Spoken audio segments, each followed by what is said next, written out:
Third, Marx's theory of metabolic rift has been criticized by eco-socialists as a form of dualistic rather than dialectical thinking, since it points to the existence of both humanity and nature and the development of rifts or ruptures between the two. In Capital, Marx wrote that capitalist production disturbs the metabolic interaction between man and the earth. World ecology theorist Jason Moore has recently criticized this as a dual systems approach characterized by nature/society divide. Outlooks such as those of Marx and Engels in the 19th century, according to Moore, are to be rejected as reflecting a Cartesian binary that posits two metabolisms, one social and one natural. 15 Yet, logically, Marx's ecological argument in Capital is no more dualistic in this respect than it is to refer to the heart as distinguished from the entire body in an attempt to examine their interactions.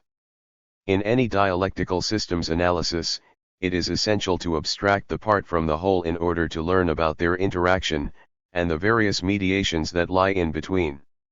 It is precisely because the concept of metabolism is directed at analyzing the complex, systemic mediations between humanity and the earth that it plays such an indispensable part in guiding ecological analysis.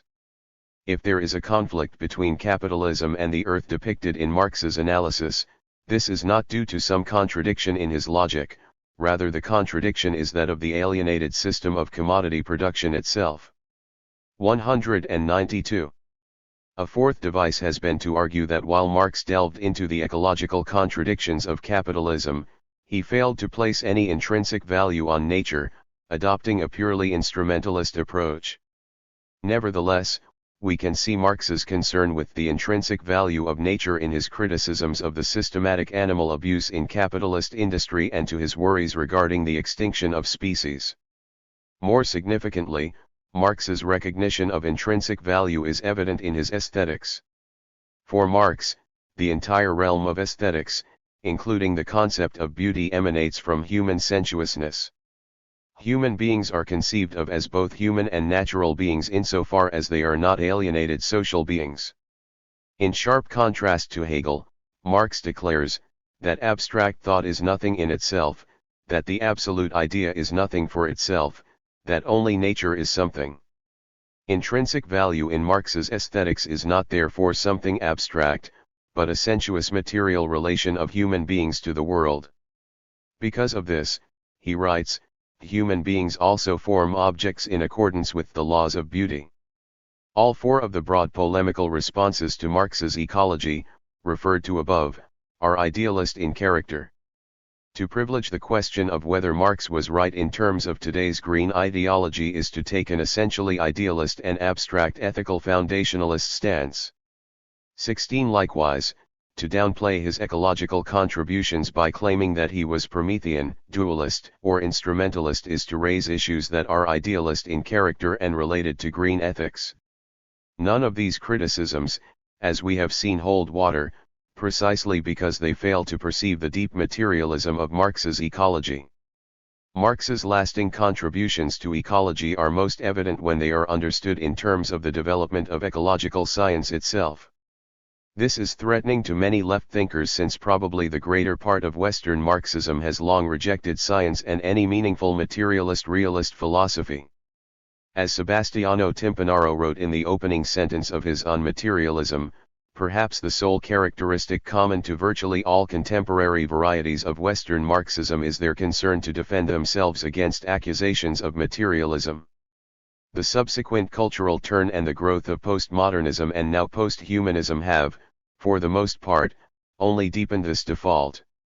Rather than looking for dialectical, co-evolutionary relations between human society and nature, posthumanists treat them as bundles, webs, networks, and hybrids, in a kind of abstracted empiricism, that excludes dialectical development.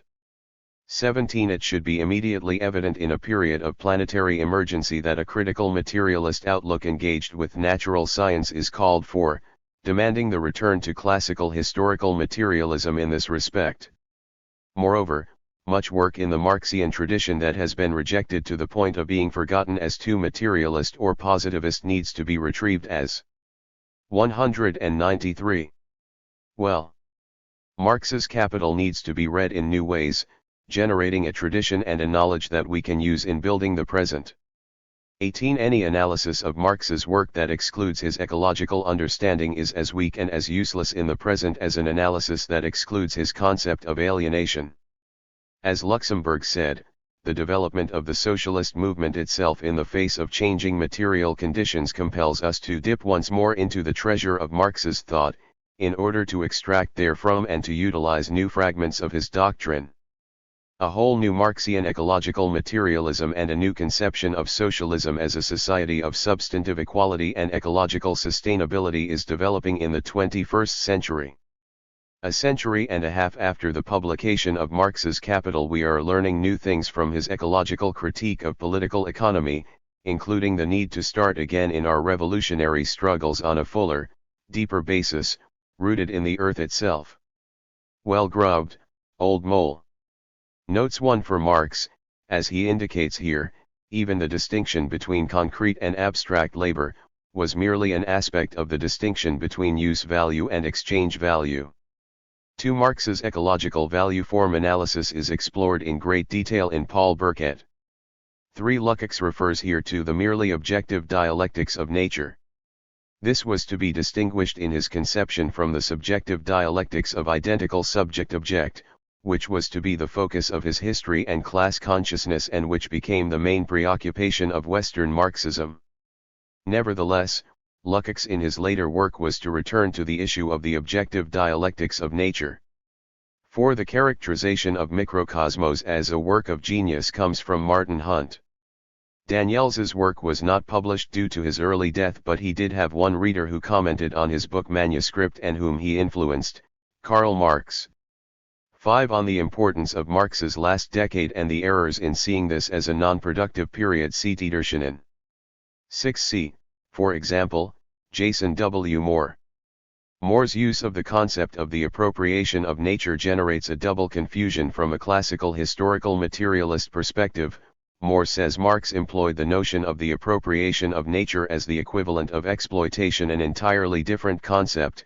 In his own extended usage of the concept of appropriation, Moore equates it with expropriation, also a different concept.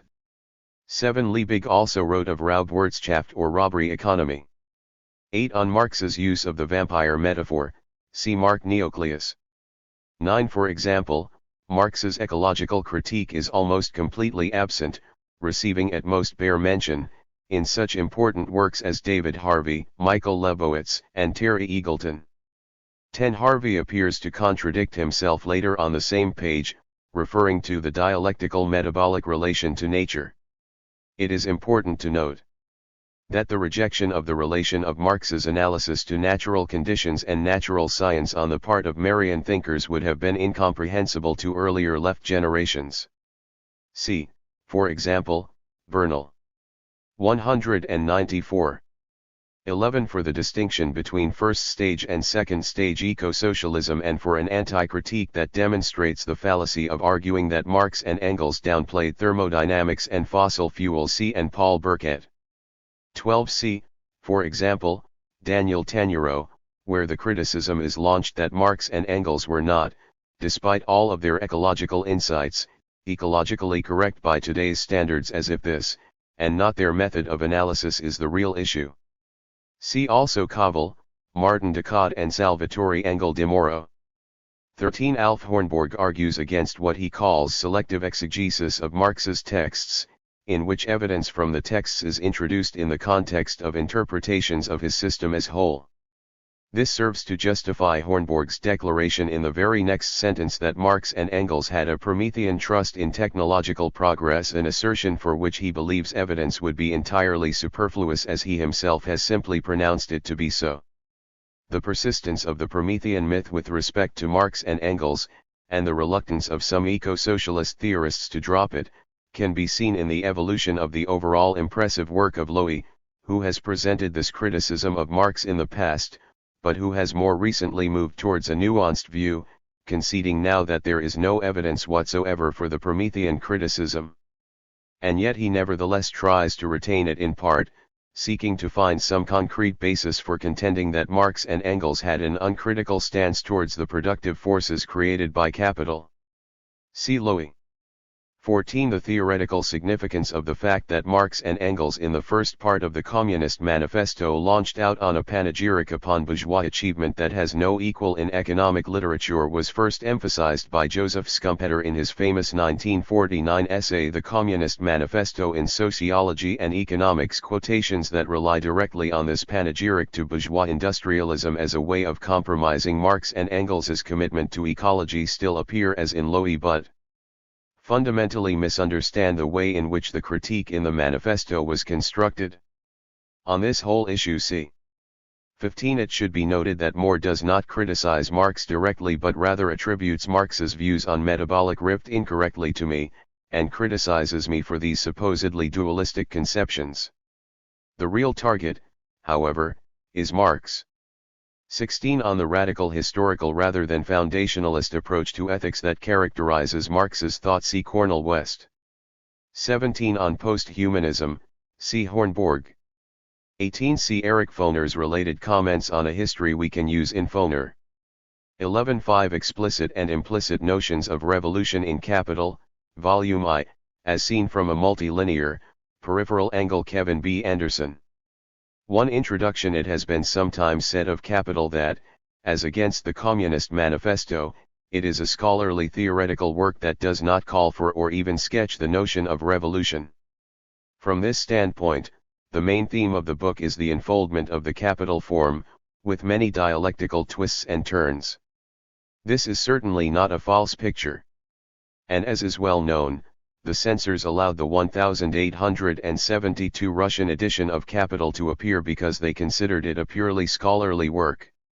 However, such a picture is incomplete, as it severs Marx the revolutionist from Marx the social theorist, as Joseph Schumpeter tried to do some 75 years ago in his Capitalism, Socialism, and Democracy. A different view has been put forward by several schools of Marxist thought, from Raya Dunayevsky's Marxist humanism in the 1950s, up through some of the autonomist Marxists of the 1970s, which have seen Capital as a work imbued with class struggle and even revolution. I will follow these lines of argument in order to specify some of the multiple ways that Marx writes of, or hints at, a variety of notions of revolution in Capital, Volume 1. One of my inspirations here is Susan Buck-Morses's Hegel, Haiti, and Universal History, a study of the influence of the Haitian Revolution on the phenomenology of spirit. But where her book is almost purely speculative in the sense that no mentions of the Haitian Revolution can be found in Hegel's phenomenology or his other writings, my chapter will base itself upon textual evidence, although sometimes little more than hints, which I will link to other Marx writings during or after Capital, Volume 1. The 1872-1875 French edition of Capital, Volume I is a crucial part of this textual evidence. This lesser-known version, the last one Marx personally prepared for publication, features numerous passages not taken up by Engels in what became the most widely translated and circulated version of the book, based on his fourth German edition of 1890. 1. 198. 2. A working class revolution posed at a high level of abstraction, although not discussed that much today, the penultimate chapter of Capital, Volume I, often thought to be its real conclusion, and possibly placed differently in the book to avoid the censors. 2. Is the historical tendency of capitalist accumulation. It ends with a brief sketch of working class revolution in an industrially developed capitalist society. Marx outlines the process of revolution as follows, along with the constant decrease in the number of capitalist magnates, who usurp and monopolize all the advantages of this process of transformation. The mass of misery, oppression, slavery, degradation, and exploitation grows, but with this there also grows the revolt of the working class, a class constantly increasing in numbers and trained, united, and organized by the very mechanism of the capitalist process of production. Over time, all these developments of productive forces and a united working class become incompatible with their capitalist entanglement. Next comes the death knell of capitalist property, where the expropriators are expropriated. 3. In a nod to the Hegelian dialectic, Marx adds, capitalist production begets, with the inexorability of a natural process, its own negation. This is the negation of the negation. In this way, capital, volume I ends with a dialectical thunderclap of revolution. These pages have been endlessly debated over whether Marx's supposed prediction of imminent revolution has been proved wrong by history.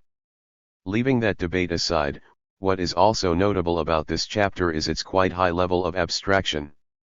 For the preceding chapters, as well as the succeeding and technically final one on settler colonization, are filled with a wealth of social and economic detail, most of it drawn from the British experience. But the historical tendency of capitalist accumulation chapter is written at a much higher level of abstraction, without reference to any specific country. All of this leads to the conclusion that this concluding chapter on anti-capitalist revolution is meant neither as a prediction of immediate events, nor even as a concrete description of revolution. The state is not mentioned, nor are ethnic divisions among the workers, nor are other classes of working people like the peasantry, nor are subjective factors like the development of the labor or socialist movements. In short, I think that Marx presents here a chemically pure class-based revolution against capital that is not intended as a description of any specific capitalist society or any specific revolution that might occur. Those would be messy and more variegated. 5 Explicit and implicit notions 199 3 Ireland and the specificity of ethnicity, colonialism, and class. When Capital, Volume I first appeared in 1867, Ireland was not merely an oppressed nation ruled by a foreign power, Britain. As outlined in the last section of the long chapter on the general law of capitalist accumulation, Ireland was also the victim of a particularly capitalist form of colonialism. It radically overturned the entire economic system, dispossessing a subsistence farming peasantry in favor of value-creating production like sheep farming, and turning the island into an impoverished agricultural dependency of Britain, all in the service of capital accumulation. The chapter on the accumulation of capital seems to end with the prospect that the British Isles, divided as they are by class and ethnic bitterness, will decline in the face of an ascendant U.S. capitalism across the ocean, itself strengthened by massive Irish emigration. In terms of Britain, Marx concludes, like all good things in the world, this profitable mode of proceeding has its drawbacks. The accumulation of the Irish in America keeps pace with the accumulation of rents in Ireland. The Irishman, banished by the sheep and the ox, reappears on the other side of the ocean as a Fenian. There a young but gigantic republic rises, more and more threateningly, to face the old queen of the waves. A cruel fate haunts the Romans, the crime of fratricide. 5. But is this passage concerned only with British decline, U.S. ascendancy, and intercapitalist rivalry? The brief, almost cryptic, reference to the large number of Fenians among the Irish Americans hints at something else as well. In 1867 to 1870, after the first edition of Capital, Volume I, came off the press, Marx came out strongly in support of the Fenian movement, a progressive form of Irish nationalism based among the peasantry rather than the upper or middle classes, and which kept its distance from the church. At some crucial junctures, he managed to get the General Council of the International Working Men's Association to do so as well. Marx also theorized in 1870 about revolution and barriers to revolution in Britain and Ireland in the Confidential Communication, 6, a statement of the International he penned in French. Here, he described how the Irish working people, both in their home country under the death grip of British colonial rule, or inside Britain as immigrant labor in the brutal capitalist factories, were victimized by stereotyping and what would today be termed racism. The condescending attitude of British workers toward their Irish counterparts, who had emigrated to join the lowest levels of the British working classes, created a division within the class, to the benefit of capital. In this sense, Marx's discussion concerned a form of what later came to be called false consciousness. 200. Ever the dialectician, however, Marx also held that such false consciousness could be turned upon its head, with revolutionary impulses from the most severely oppressed working people serving as the spark for a wider conflagration that would engulf workers from the dominant ethnic group as well. In the Confidential Communication, he first noted that England was the real lever of a potential European revolution. Although revolutionary initiative will probably come from France, England alone can serve as the lever for a serious economic revolution. It is the only country where there are no more peasants and where landed property is concentrated in a few hands. It is the only country where the capitalist form, that is to say, combined labor on a large scale under the authority of capitalists, has seized hold of almost the whole of production. It is the only country where the vast majority of the population consists of wage laborers. 7. So far, this was not so different from the model of revolution at the end of the chapter on historical tendency of capitalist accumulation. Marx added a twist to his argument, however, to the effect that some roadblocks held back such a working-class uprising. Among these were certain cultural and historical features of the English labor movement, which the International could help to ameliorate. The English have all the material conditions for social revolution. What they lack is a sense of generalization and revolutionary passion. It is only the General Council that can provide them with this, that can thus accelerate the truly revolutionary movement in this country, and consequently everywhere. But another set of issues concerned England and Ireland, not only the poisonous attitudes of English workers toward their Irish counterparts, but also the possibility that an agrarian uprising inside Ireland could weaken the English dominant classes, open a pathway for an English revolution. Stressing that the English ruling class was composed of landlords as well as capitalists, and that the landlords had estates in both Britain and Ireland, he added, "Ireland is the bulwark of English landlordism. If it fell in Ireland, it would fall in England. In Ireland this is 100 times easier because the economic struggle there is concentrated exclusively on landed property, because this struggle is at the same time national, and because the people there are more revolutionary and angry than in England." 5 Explicit and implicit notions 201. He concluded, to this end a great blow must be struck in Ireland. Thus, if the English workers were to overthrow the rule of capital, they needed to contend not only with the owners of industry, but also with the more conservative landowning aristocracy, deeply rooted in the military forces that would be used to suppress any uprising.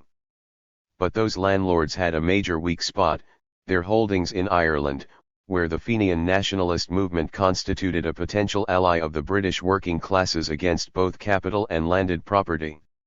Thus, Marx's reference to the Fenian in Capital hints at revolutionary possibilities not only in Ireland, but also in Britain, and to their intertwining, especially if one links that reference to his longer discussion in the confidential communication.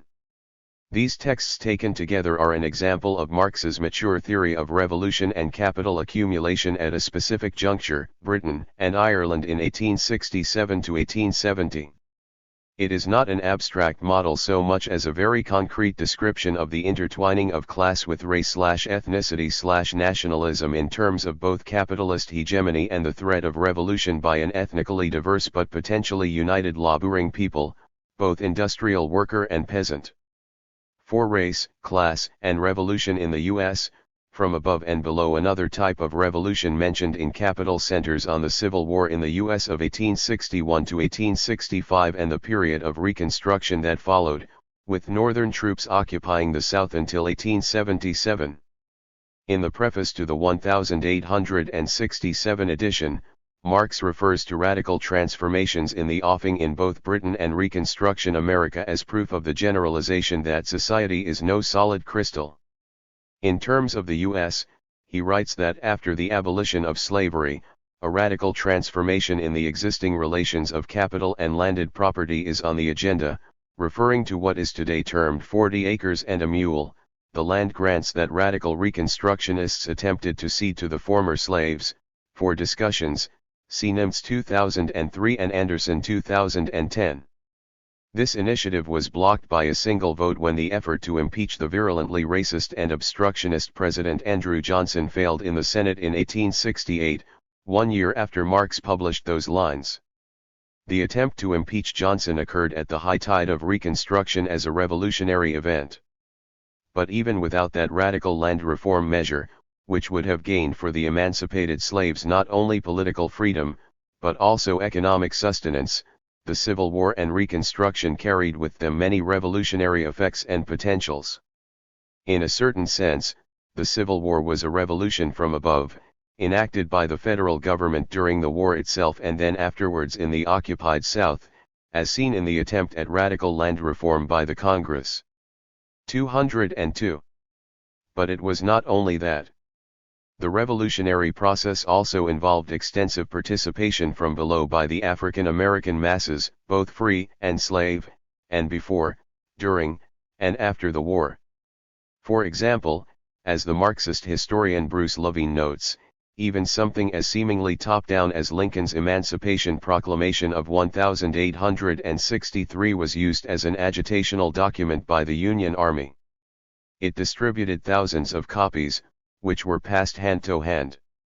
These soon reached enslaved blacks way behind the Confederate lines, prompting mass escapes from the plantations that weakened and demoralized the Southern forces. In Capital, Volume I, Marx wrote of the revolutionary possibilities that awaited the U.S. now that slavery was abolished. In the United States of America, every independent workers' movement was paralyzed as long as slavery disfigured a part of the republic. Labor in a white skin cannot emancipate itself where it is branded in a black skin. As evidence of this, he noted that a national labor union was formed for the first time in the U.S. in the aftermath of the war, in 1866, and that it called for the 8-hour day as an antidote to capitalistic slavery, thus explicitly criticizing capitalism. The Civil War in the U.S. also had international dimensions, as Marx also wrote the 1867 preface to Capita L. Just as in the 18th century the American War of Independence sounded the tocsin for the European middle class, so in the 19th century the Civil War did the same for the European working class. At that time, he of course could not have known of the Paris Commune of 1871, but he was certainly aware of stirrings of European labor during the Civil War. British workers had mobilized in support of the North even as their own government, which was threatening intervention on behalf of the South, was trying to gain their support for war by blaming the mass layoffs in the cotton mills on the northern blockade of Confederate ports. Those who organized the mass workers' meetings across Britain in opposition to the government's war cries counted among their number many of the labor activists who, in 1864, founded the First International in London. 5. Communal villages as loci of revolution. In Russia and beyond, the chapters on primitive accumulation of capital 8 center on the earliest days of capitalism, with special attention to the dispossession or expropriation of the British peasantry from the land and to the African slave trade as part of that early capitalist accumulation. This forms the basis of a new economy based upon slave labor and wage labor, with the latter driven into the towns to become the proletariat. It is at the end of this trajectory, as discussed above, that the by now large and powerful working class rises up and expropriates its expropriators, the capitalist class, in what he calls the negation of the negation. The trajectory seems at first glance unilinear and determinist. 5. Explicit and implicit notions. 203 At least with regard to the dispossession of the peasantry, for as Marx writes at one point, only in England, which we therefore take as our example, has it the classic form. A lot of ink was spilled in Russia over this sentence, which formed part of the 1867 edition that was translated into Russian in 1872. Many radical populists in Russia yearned for a rural communism, based upon the mere or traditional village commune, hoping that it could be radicalized and modernized without going through the terrific suffering of capitalist dispossession and uprooting. Others, sometimes beginning to consider themselves Marxists, held that the uprooting of the village commune was inevitable and necessary, albeit painful, as the demise of feudalism had been in the West. In the 1872-1875 French edition of Capital, Marx widens the dialectic of primitive accumulation, capital, and labor. As discussed above, the process of primitive accumulation of capital in the 1867 edition ends with the revolutionary working class expropriation of capitalist property, after those workers have gone through all the horrors of uprooting and industrial wage labor. But here in the French edition, he opens up his dialectical presentation to account for particularity and difference by decisively altering a key sentence from 1867 about British history as the classic form of primitive accumulation. In the French edition, this sentence, probably reworked in 1874 or 1875, reads: "So far, it has been carried out in a radical manner only in England, therefore, this country will necessarily play the leading role in our sketch. But all the countries of Western Europe are going through the same development." Here, the dialectic of primitive accumulation and subsequent proletarian revolution amid capitalist modernity is not pushed aside, but its scope is limited to Western Europe, and, presumably, other areas of the world that were already embarking upon a capitalist form of modernization. As for Russia and other areas of the world far from the center of the capitalist mode of production, a more open road existed. It seems that this was far from an obscure passage in Marx's mind, as he proceeded to quote it in several letters to Russian revolutionaries, including the well-known one of 1881 to Varazay Sulich. To be sure, Capital, Volume I says nothing directly about the theory he developed in his last years concerning the revolutionary possibilities of the Russian village commune, let alone his research on indigenous and non-Western forms of communism in his 1879 to 1882 notebooks that covered village social structures and gender relations in India, Algeria, Latin America, and Native American societies, among others. But the altered passage in the French edition of Capital about the concept of primitive accumulation being applicable only to Western Europe left the road open for a new kind of conceptualization of international revolution. In his N. Engels's 1882 preface to a new Russian edition of the Communist Manifesto, and in a manner parallel to the way in which he had discussed Ireland and Britain, Marx now saw Russia as a possible starting point for a wide-ranging working-class upheaval in Western Europe, if the Russian Revolution becomes the signal for a proletarian revolution in the 204 West, so that the two complement each other. The present Russian common ownership of land may serve as the starting point for communist development. Fittingly, this subtle conceptualization of the interplay of forces of revolution across vast geographic and sociological distances occurred in Marx's last published writing. 6. Free and associated labor after the abolition of the state. This point bears not only on Marx's conceptualization of revolution, but also upon his visionary theoretical alternative to capitalism. "We can," he writes in the fetishism section of the first chapter of Capital, Volume I, "transcend the ideological stranglehold of capitalism theoretically by looking at non-capitalist modes of production." In this light, Marx examines briefly European feudalism, but while this helped to grasp the uniqueness of capitalist social relations better, feudalism was certainly not a positive alternative to capitalism. 9. Such a positive form of a non-capitalist society comes instead out of Marx's dialectical imagination, where he takes revolutionary aspirations and trends inside the present order and moves them much further, into a revolutionary communist future. "Let us finally imagine, for a change," he writes, "an association of free men, 10 working with the means of production held in common." In contrast to capitalism's distorting fetishism, social relations are here transparent in their simplicity. He also writes that the distorting and obscuring lens of capitalism is not removed until the production process changes, until it becomes production by freely associated men, and stands under their conscious and planned control. That is communism in the positive sense. But how to get there?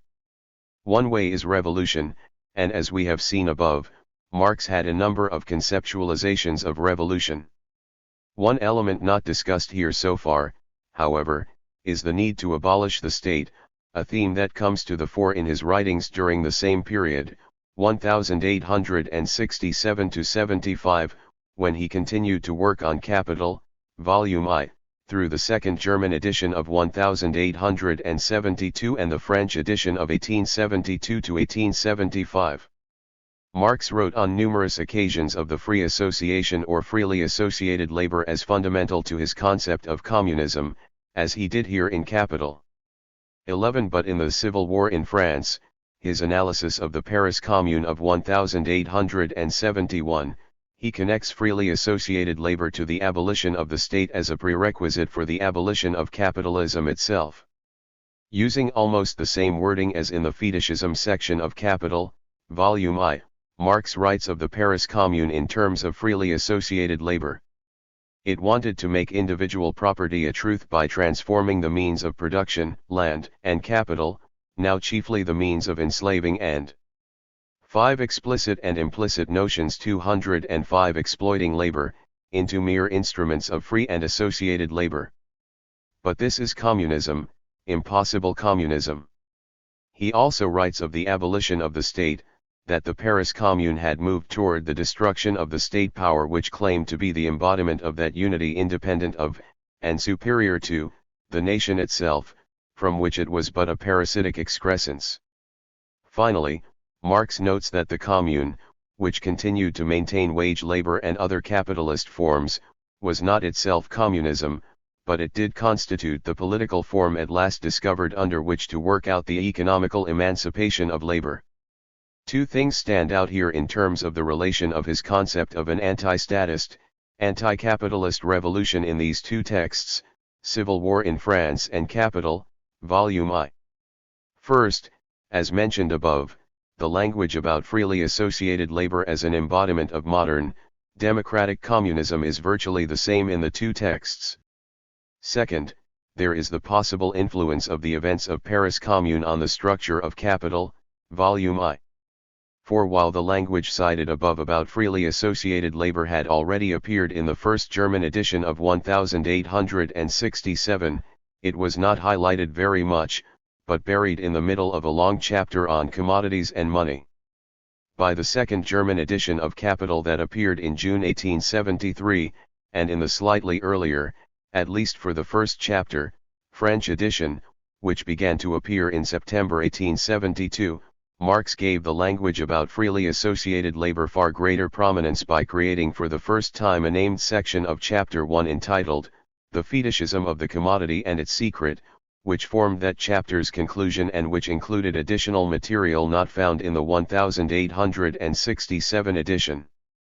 Moreover, in his letter to French editor Maurice Lachatre that appeared as a preface to the first installment of the serialized French edition, he called attention to the rather arduous theoretical character of the first chapters, but asked readers to bear with him.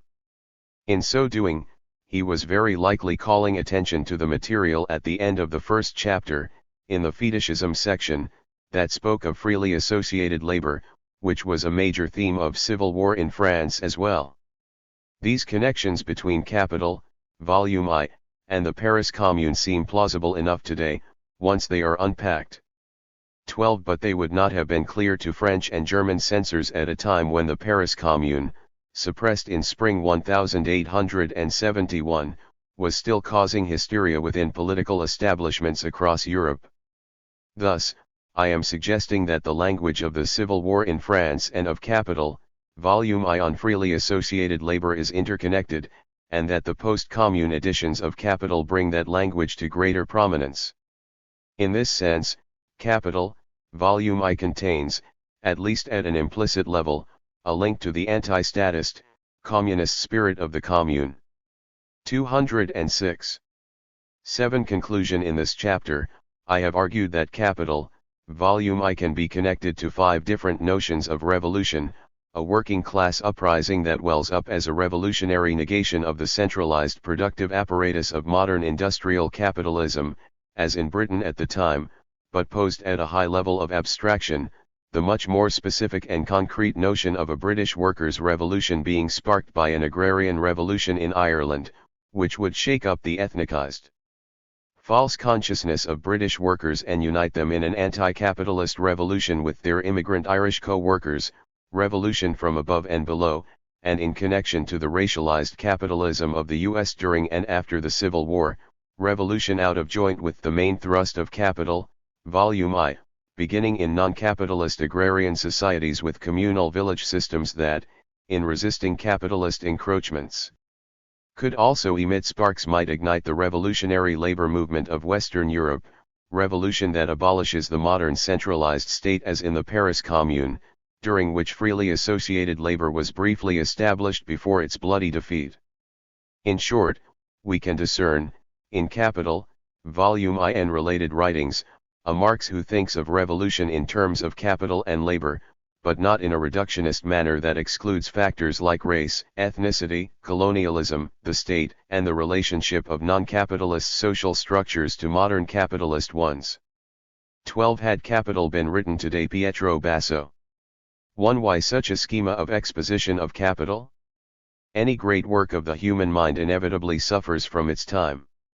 This is true also of Capital, a monument of the human mind that loses neither power nor topicality, indeed essentially gains in both, with the passage of time.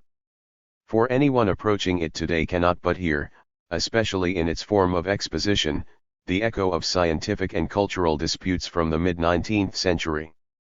I am not mainly referring to the writing style, which such an astute student of Marx as Rosa Luxemburg well and truly slated in a letter of March 1917, the famous first volume of Marx's Capital, with its profuse Rococo ornamentation in the Hegelian style, now seems an abomination to me. What I have in mind, rather, is the structure or sequence in which the material is presented, or, to be more specific, the way in which it is organized and presented in Volume 1. Let me be as clear as I can. Why does Marx begin with the immense array of commodities, that is, with the already formed capitalist mode of production, with commodity capital as the result of the development of capitalist social relations, and not with so-called primitive accumulation as the historical starting point of the capitalist mode of production? What obliged him to make this choice? Marx, we know, took over the schema of exposition he had used 8 years earlier in the contribution to the Critique of Political Economy, the book that anticipated the beginning of his work on capital. And that schema corresponded to his aim of developing a new scientific conception of capitalist social relations, of the place that labor, wage labor, the labor that produces exchange value itself and money occupy within those relations. Marx saw this as an attempt to develop the science of political economy by means of an internal critique. This was the theoretical victory on which Marx was relying for his party. It was not an easy victory to carry off, essentially for 2 reasons. First, political economy until Ricardo, despite its uncertainties, confusions, and errors, had drawn much closer to understanding the mysteries of the new mode of production. And second, during these years, the new social economic formation was experiencing its triumph, those who focused. Had Capital been written today, 209 on its bad side had so far been at best theorists of a future they imagined in the name of abstract ideals of justice completely removed from the actual results of capitalism, or people suffering from some nostalgia for pre-capitalist forms of production, exchange, and existence. Marx's dialogue, and struggle, with bourgeois economists operated on completely different, historical materialist foundations, devoid of abstract ideals of justice or nostalgia for the past. His idea of how to overcome the capitalist mode of production involved a critique from within of capitalism and the economic theory corresponding to it. Not for nothing does Capital retain the subtitle he used 8 years earlier. It is a critique of political economy, not simply of the relations of production and reproduction peculiar to capital. Being a man used to great challenges, however, he does not rest content with that. He is also anxious to launch a challenge to those who seek to bury Hegel and the revolutionary implications of his dialectical logic, or who, whatever their intentions, empty it of content and subject it to ridicule. It is a theoretical challenge at once philosophical and political, issued on behalf of historical materialism and the workers' movement, the class that holds the future in its hands. For the author of Capital does not agree to work only in economic science, to mold a new economics that will resolve the contradictions in which classical political economy has become entangled, an economics valid in itself, by virtue of its rigor and its capacity to explain how things stand and how they are developing in the most complex, mystified and self-mystifying form of society that has ever existed. He also wants to show how the explosive force of capitalism, evident in its raising of labor productivity and its pressure to create a fully fledged world market, sets up antagonisms that open the way to a higher economic organization of society, to communism. Many documents show that Marx was fully aware of the difficulties in the early chapters of Capital, and so concerned about it that he rewrote some passages several times. Yet, as far as we know, he never thought of changing the order of exposition set out in the schema of 1859.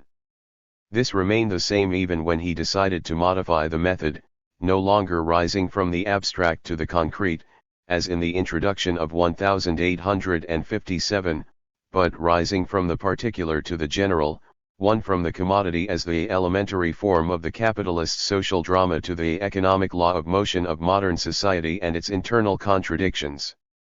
What explains this stubborn infliction of a beginning so much like a seventh-grade mountain face, with no warming up in advance?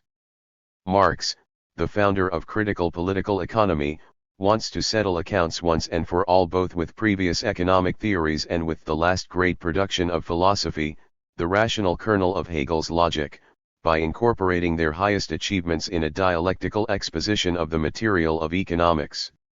To a compulsion that came from the past, he is intent on doing this because in his view these two sources of knowledge are still alive. And he feels he must claim their legacy in overcoming it. 210. Against their vulgar epigones who merely fritter it away. The economic and philosophical manuscripts of 1844 and the Grundrisse remained unpublished, while the contribution to the critique of political economy had been largely ignored. So, in 1867 it was as if Marx was making his first public appearance as a materialist, critical dialectical, theorist of capitalism and its economic doctrines. This is why his struggle started with an examination and acute re-elaboration of the categories of classical political economy, centered on the most elementary things in its presentation of capitalist society. In reality, he shows, these are not things but relations between people and ultimately between classes, the commodity, value, labor, and money. With his magnificent unscrambling of each of these categories in turn and of their underlying social historical relations, he takes us step by step to the secret laboratory of production, where the enigma of surplus value will be unraveled. This is the central aim that will make it possible to grasp the internal linkages within capitalist production and its further evolution. In this approach, the logical element in Marx's method prevails over the historical element, and when he enlists historical facts he does so mainly to confirm the theoretical assumptions.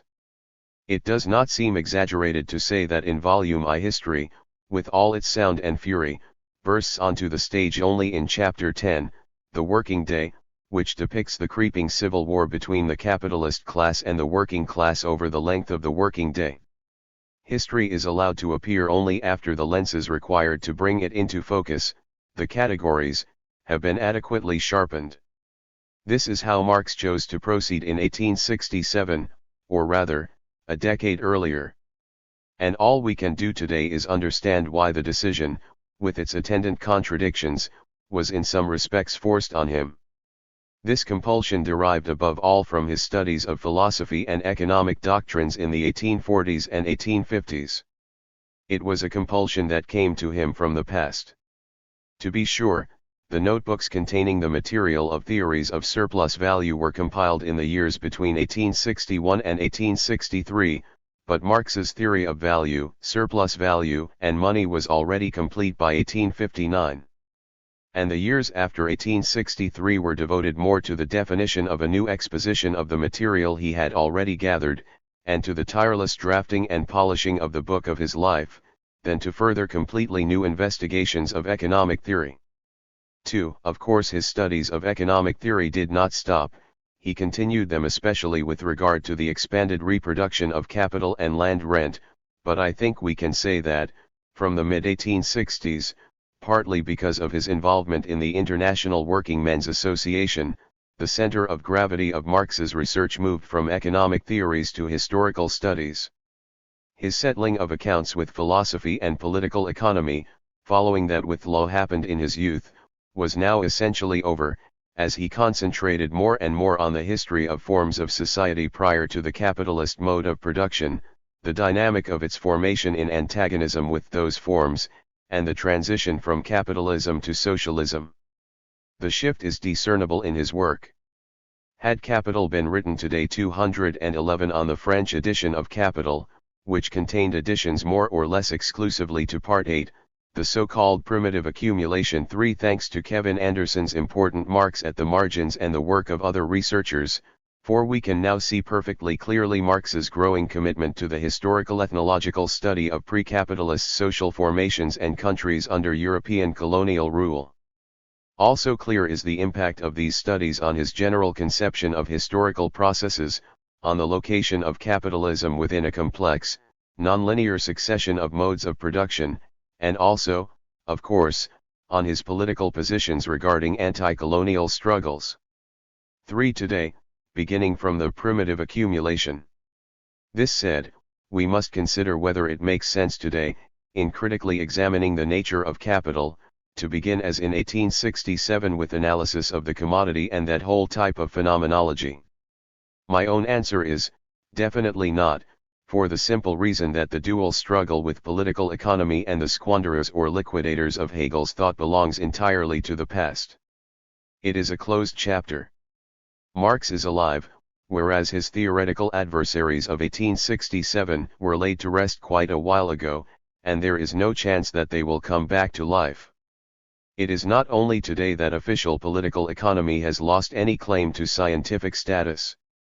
That happened when it ditched the theory of surplus value and turned in the direction of utility value and later marginal utility, affecting a subjectivist reversal while paradoxically postulating a system in total equilibrium with a static productive structure. In this way, it moved ever further from the actual reality of capitalism, which is riven with growth dynamics and increasingly violent and uncontrolled crisis tendencies, with such an obsessive quest for profit that its swollen fictitious capital is saddling generations to come with the burden of super-exploited labor. Classical political economy did not fear to look the contradictions of capital in the face. Neoclassical economics avoids and conceals them. And that line of march has become more pronounced with the advent of neoliberalism. As Imazaros noted, the neoliberal guru Friedrich von Hayek is a perfect example of pseudoscientific, ahistorical, and irrational theory, so extreme that he rejects the feasibility of any cause-effect analysis and, in an inversion of a basic fact about the real world, conceives of labor as a product of capital. When he asserts that the curious task of economics is to demonstrate to men how little they really know about what they imagine they can design, when he feels no shame in claiming that any macroeconomics is rationally impossible, we are obviously outside any possibility of rational debate. We are facing the most cynical and tautological apologia for capital. Nor is it an accident that the most significant 20th century work in the field of economics, Keynes's General Theory of Employment, Interest, and Money, which its author disgracefully claimed to be revolutionary, has been 212. Influential more in economic policy than economic theory. Its understanding of capitalism takes us not an inch further than what classical political economics and Marxist criticisms thereof already said long ago. Lord Keynes's superior wisdom was not required to discover the anti-scientific character of equilibrium theory. Similarly, in the 20th and 21st century philosophy has certainly not emerged from the deep coma into which it fell when it tumbled disastrously from the heights of Spinoza, Kant, and Hegel. The extraordinary prestige enjoyed by Heidegger, at least in Italy, is sufficient evidence of this. The theoretical energy of his philosophy goes entirely into the coining of an infinite series of inextricable tautologies, which may mean an infinite number of things without telling us anything precise. He also shows a seemingly infinite capacity to transfigure, adulterate and erase every single problem he analyses, to turn around and around in preliminary exercises that never deliver any truth content, that is, any reality content, using categories as if they were so many wisps of smoke. His is a real labyrinth from which you exit weary and dazed, with not a shred more knowledge than you entered it with, 5. All you get is the intended effect of alienation from real social existence at that point in time, due to the anodyne attempt to dull critical capacities. It would be pointless to do battle with these dark shades that lack vitality or meaning, still less to flirt with their language or, worst of all, their method. This is also why Althusser's proposed philosophical reading of Capital in the mid-1960s proved to be so sterile, leaving behind only an inconsistent opposition between the first and the second Marx. What we do need is a historical social reading of Capital, designed to show how and why its background is a vision of the historical advent of capitalism as a totality, as a world economy, and how much Marx could anticipate in its essentials the contradictions of late capitalism. In 2017, I would argue, the exposition of volume I should start with Part 8, the so-called primitive accumulation. This would put the emphasis on historical rather than logical method, since the main struggle to wage today concerns the limited historical character and obsoleteness of the capitalist mode of production, and the disastrous spiraling of its antagonism with social labor and non-human nature. For in the last few decades, the formidable, and united, ideological efforts of the mandarins of global capital have hammered in the message that there is no alternative to capitalism, that, whatever its defects, it remains by far the best mode of organization and reproduction of social existence. The chief argument for this is that it ultimately corresponds to human nature, and that the most natural of its dimensions is precisely the market, so long as it is allowed to operate freely, with no impediments from the unions or the state. The collapse of actually existing socialism and its theoretical self-justifications created the ideal conditions for this huge chain of lies to impose itself to the maximum, not only in the field of theory but as self-evident truths that stand in no need of proof. Had Capital been written today 213-4, would be more appropriate to begin a study of Capital with its historical genesis would be very useful today for a number of reasons. First, it would allow us to see how for Marx the formative terrain of the capitalist mode of production was global from the very outset, embracing not only England but Ireland, the Indies, and China. At the same time, though not in the same way, a center and a periphery took shape right at the beginning, linked by an uneven and combined mechanism of capital accumulation. And contrary to the classical economic vision of a harmonious formation of the world market, Marx showed that in reality colonialism, the colonial system, was a fundamental element in primitive accumulation. It remains such today, in the only partly new forms of financial and thermonuclear neocolonialism. Second, Marx's fascinating historical account of the genesis of capitalism also brings out its modus operandi that is again clearly visible today, that is, the separation of the workers from ownership of the means for the realization of their labor, and the dissolution of private property based on the labor of its owner. This is taking place before our eyes in the countryside all over the world, where small producers are each year driven from the land in their tens of millions and forced to internal and international migration. Marx's great historical and theoretical canvas also shows the decisive role that the state has played in support of newly emergent capital, through state and private violence against direct producers, black slaves and colonized peoples, and exposes for what it is any mythical idyllic representation of the birth of capitalism. Besides, we can see how methods characteristic of so-called primitive accumulation are again with us today, as global capital plunders nature in peripheral continents and appropriates the labor power of peasants and laborers, snatching them from the land by economic and extra-economic coercion without having to pay the costs of their training and reproduction. Nor is that all. An opening account of the complex global historical process helps us to keep the formation of capitalism in perspective, that is, to place it between a pre-capitalist past and a future that is not only post-capitalist but anti-capitalist, in which capitalist property is transformed into social property based on cooperation and the possession in common of the land and of the means of production. In this section too we come across Hegel's dialectical logic, but the negation of the negation here refers strictly to the social system as a whole. From my point of view, therefore, there is no opposition at all between historical method and logic method, only a question of a different priority today, due to a changed framework. In my view, The topical effect of Volume I would be further reinforced if, before embarking on the necessary analysis of the commodity, Marx presented us with the general absolute law of capitalist accumulation, as he does in chapter 25. The mass of the proletarian reserve army always tends to increase. This law, with its macroscopic practical implications in these early decades of the 21st century, imposes itself. 214. Even on those who obstinately deny out of a sense of parti pris the inherent contradictions of this form of society. Finally, the last chapters of Volume 1 anticipate in some degree the key question of expanded reproduction and the total social capital, helping us to look ahead to the present day with its capital concentration and its now hypertrophied system of government and private debt. In addition to the books on capital, the complete and definitive schema outlined by Marx in 1859 foresaw 3 other books, on the state, foreign trade, and the world market. These were not planned as mere appendages, as we can tell from chapter 31 of Volume 1, which contains a memorable page foreshadowing the 3 missing books. I would like to take the liberty of recalling it here.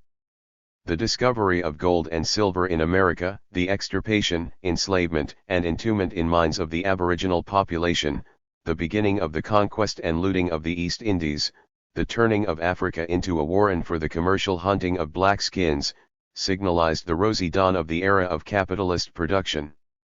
These idyllic proceedings are the chief momenta of primitive accumulation. On their heels treads the commercial war of the European nations, with the globe for a theater. It begins with the revolt of the Netherlands from Spain, assumes giant dimension in England's anti-Jacobin war, and is still going on in the Opium Wars against China, and c. The different momenta of primitive accumulation distribute themselves now, more or less in chronological order, particularly over Spain, Portugal, Holland, France, and England. In England at the end of the 17th century, they arrive at a systematical combination, embracing the colonies, the national debt, the modern mode of taxation, and the protectionist system. These methods depend in part on brute force, example the colonial system. But they all employ the power of the state, the concentrated and organized force of society, to hasten, hothouse fashion, the process of transformation of the feudal mode of production into the capitalist mode, and to shorten the transition. In this Michelangelesque depiction of the dawn of the capitalist age in world history, the key figure of the state stands out clearly and demolishes, as if in advance, the brazen neoliberal apologia for free individual initiative. Without the state, without its concentrated, organized violence against European small producers and workers, and, more brutally still, against toilers in the colonies, as well as against capitalist rivals, there would have been no capital. Yesterday as today. For in that rosy dawn we can see the outlines of the long gloomy sunset of actually existing capitalism, which over the centuries has been governed by the same laws of motion that Marx so masterfully identified. Had Capital been written today 215. If the beginning of the exposition is rejigged in this way, it would indeed be right to say, a century and a half old, but does not look it at all. Part 3. The Politics of Capital. 13. Reading Capital as Political Theory on the Political Theory of the Value Form. William Clare Roberts. 1. Introduction. As most people know, the subtitle of Capital declares Marx's work to be a critique of political economy. Marx undertakes this critique in 3 different registers. First of all, Capital contains a thoroughly internal critique of political economy. This is a self-critique of political economy in the name of a better political economy, a correction of the political economy of the classical liberal school. Second, the book also contains a historical or historicizing critique of political economy. At this level, Capital criticizes political economy for naturalizing or eternalizing categories and concepts that are proper only to the modern world of capitalist production. This is a critique of political economy in the name of a historical materialism. Finally, Capital also contains a political critique of political economy. According to this critique, political economy is an ideology of domination, which attempts to justify the capitalists' class domination. This third critique rarely gets the attention it deserves. It often gets folded into or reduced to or identified with the historicizing critique. Nonetheless, Marx's political critique is not identical or reducible to his historical critique. It is one thing to say that political economy naturalizes socio-historical relations, or makes them seem eternal when in fact they are historically local. It is another thing to say that political economy justifies relations of domination by making them out to be relations of freedom. To naturalize is not to justify. What is unchangeable is neither right nor wrong, and so transcends the need for justification. Likewise, to justify is not to naturalize. What is good or just should not be changed, which presupposes that it can be changed. The claim that political economy justifies relations of domination is the core of Marx's political critique of political economy, and it is the task of this chapter to bring this political critique to the fore. 1. Political economy justifies relations of domination as relations of freedom, Marx argues, by reflecting upon and developing part of the common sense of participants in the sphere of market exchange. In modern commercial society, in the market, a form of unfreedom appears to be freedom because the wills of others appear in the guise of the prices or commodities. This appearance of 220. The wills of others as the price of commodities is not a false appearance. In market prices, our relations with one another appear as what they really are relations amongst commodities.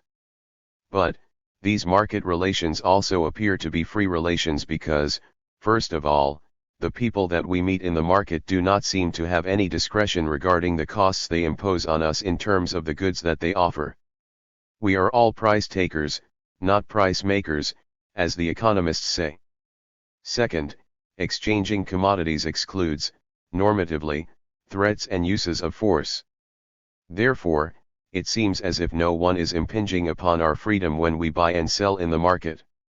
However, this sense is not exhaustive of our experience of the market.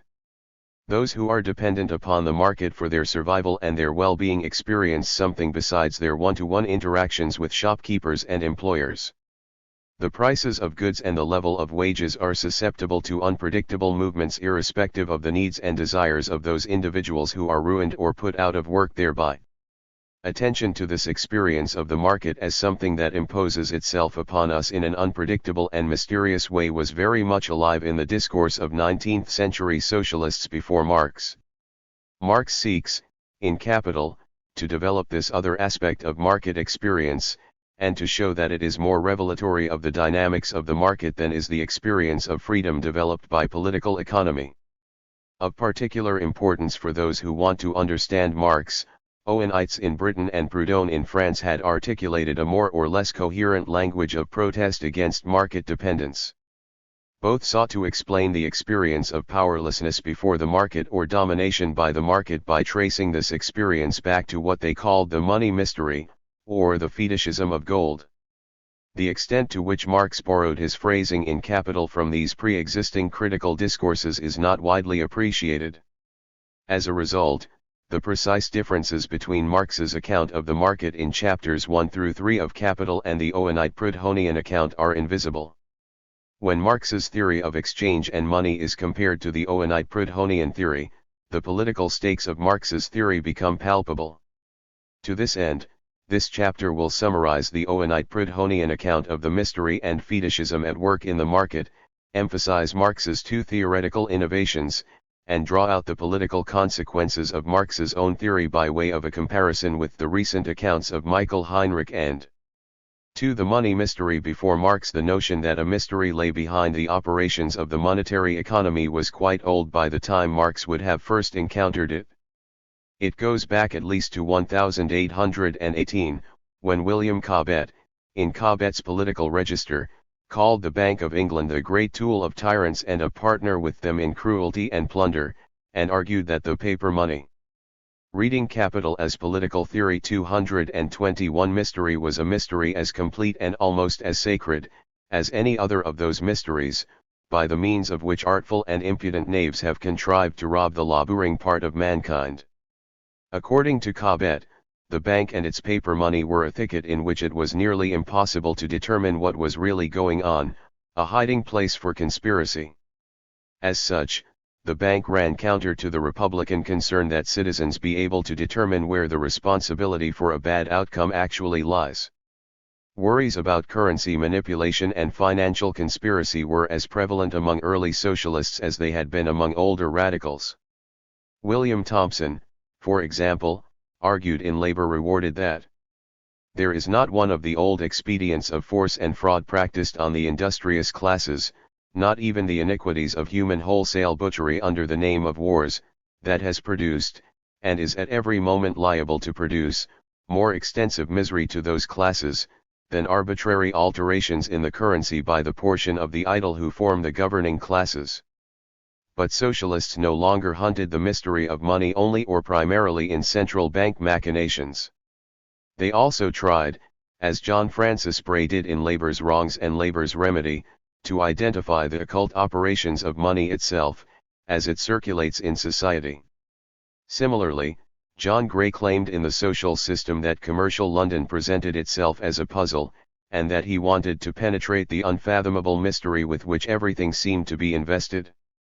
This puzzle and mystery was identified by Thompson's disciple William Peer in his 1850 preface to Thompson's Inquiry into the Principles of the Distribution of Wealth. How comes it that the fruits of labor of the industrious, after years of incessant and successful exertion, are mysteriously, and without imputation of fault to them, without any convulsion of nature, swept away? This strange anomaly of human affairs obsessed the Owenites, and many other early socialists. After all, they represented workers' perspectives in a rapidly industrializing world in which all-around dependence upon the market was a novel phenomenon. The explanation of this strange anomaly offered by the Owenites was straightforward. First, there is a class of people who, by their know-how and hard work, make all of the good things enjoyed as wealth. Alongside them, there is another class of people who, by their possession of money, the medium of exchange, are empowered to buy up and enjoy the vast majority of those good things. Unfortunately, the producers do not themselves possess the medium of exchange, and neither can they buy what they need directly with their own products. They are therefore dependent upon selling their products to the money owners. The money owners, for their part, make 222. Nothing, but still possess the means of obtaining whatever they want. How come? As John Francis Bray put it in Labor's Wrongs and Labor's Remedy, the present circulating medium, as the economists confess, is made by a class of capitalists called bankers, and for this medium of exchange, or money, it is acknowledged that the bankers receive commodities of certain parties. These second parties, in turn, exchange the money for other commodities from some third party, and upon the same principle, of giving value for value, the exchange goes on among all succeeding parties. Thus real value is rendered in exchange for real value in every case except the first transaction, that between the banker and the person who receives his medium, and in this first negotiation, according to the showing even of the economists, there is a vile and cunning robbery committed upon the productive classes. Thus the productive classes give to the banking and trading capitalists their labor, their very sweat and blood, and the latter give to them in exchange, what? They give them a shadow, a rag, a banknote. Thus, Bray concluded that money is the secret of the almost omnipotent might of the capitalist. Thus, also, Thompson was fond of calling commercial society an empire of force and fraud. The near monopoly of the wealthy over the means of exchange was a self-perpetuating engine of unequal exchanges. The bargaining power it gave to the wealthy ensured that the poor producers were never able to exact a fair price for their products, leaving them in the same penury and need of purchasers as before. All of the patent remedies entertained by the Owenites and like-minded socialists, easy fiat money, free credit, labor exchanges, combinations, cooperative communities, were aimed at getting the workers free of this need for money, either temporarily or permanently. Except in the case of easy money, they were supposed to empower the industrious classes to produce their own means of exchanging their commodities directly among themselves. The point was to withdraw what Locke had called in his second treatise of government the tacit and voluntary consent that has made gold and silver and their paper representatives, which may be hoarded up without injury to any one, into wealth itself. The money mystery rests on the consent of the producers. Therefore, what Owen said of religion in his second lecture on the new religion he could just as easily have said of money. When is stripped of the mysteries with which the priests of all times and countries have invested it, and when such is explained in terms sufficiently simple that the common mind can fully comprehend it, without fear or alarm from the misguided imagination, all its divinity vanishes, its reading capital as political theory 223 errors become palpable, and it stands before the astonished world in all its naked deformity of vice, hypocrisy, and imbecility. The entire misfortune of the producing classes is explained by their ignorance of the secret of the money mystery. Once this mystery is disclosed, their subjugation and their poverty will vanish like a bad dream.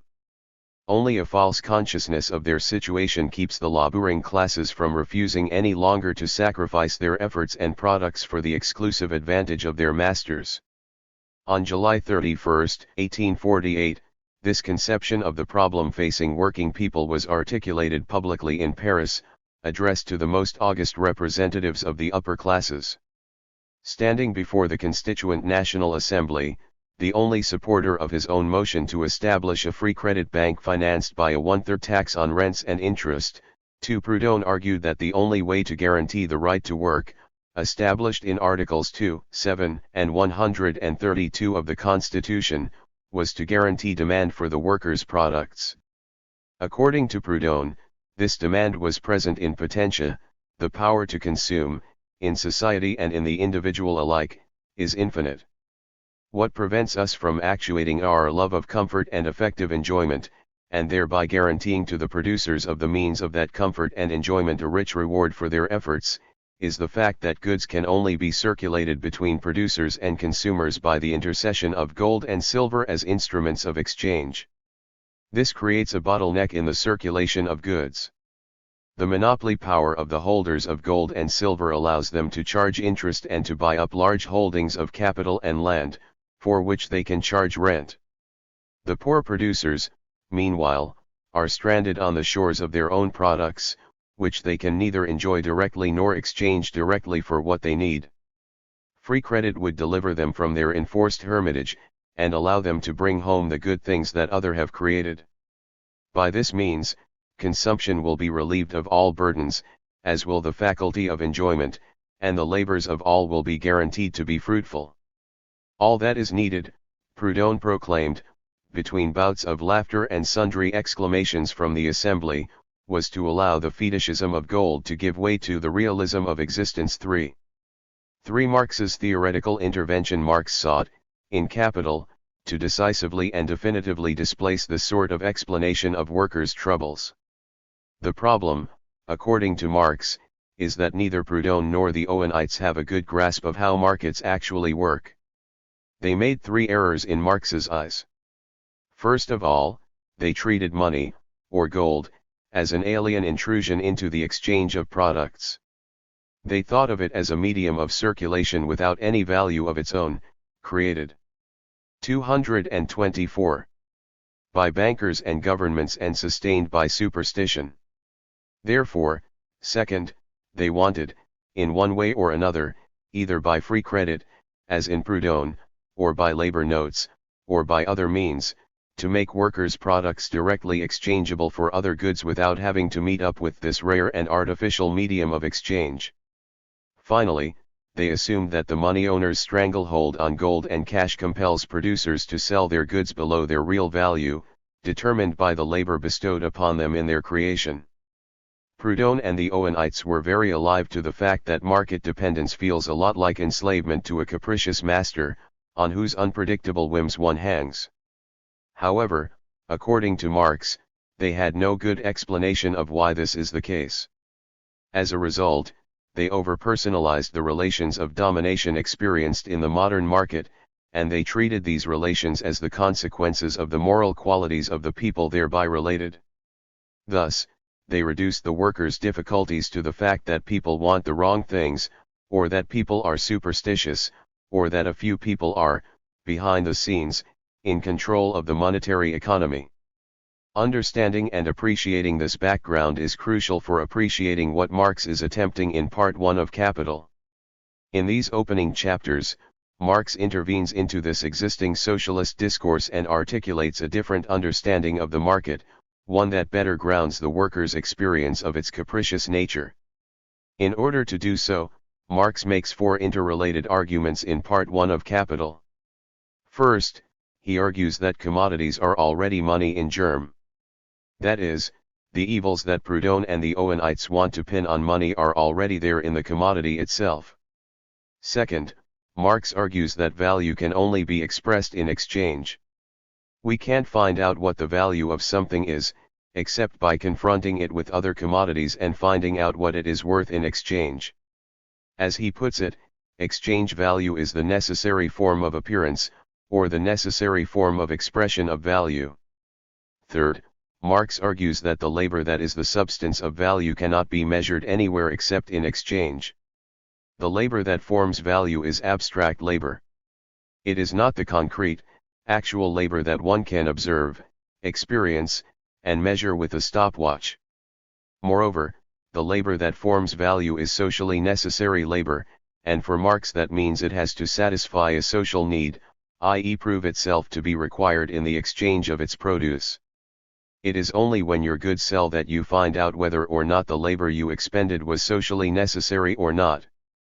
Fourth, and bringing the previous arguments together, the fetishism and mystery that attend commerce, the obscurity of one's fate in the market, the unpredictable and uncontrollable movements of prices, and the orientation of one's own action by the anticipation of these movements of prices, these are baked into the commodity form itself.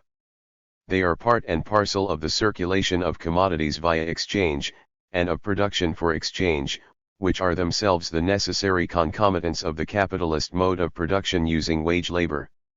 They would not be touched at all by easy credit or labor money, or by any of the other schemes that 19th-century socialists, reading Capital as Political Theory 225 proposed.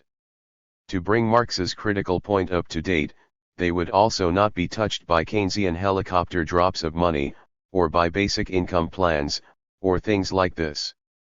Let's examine these 4 arguments in a bit more detail.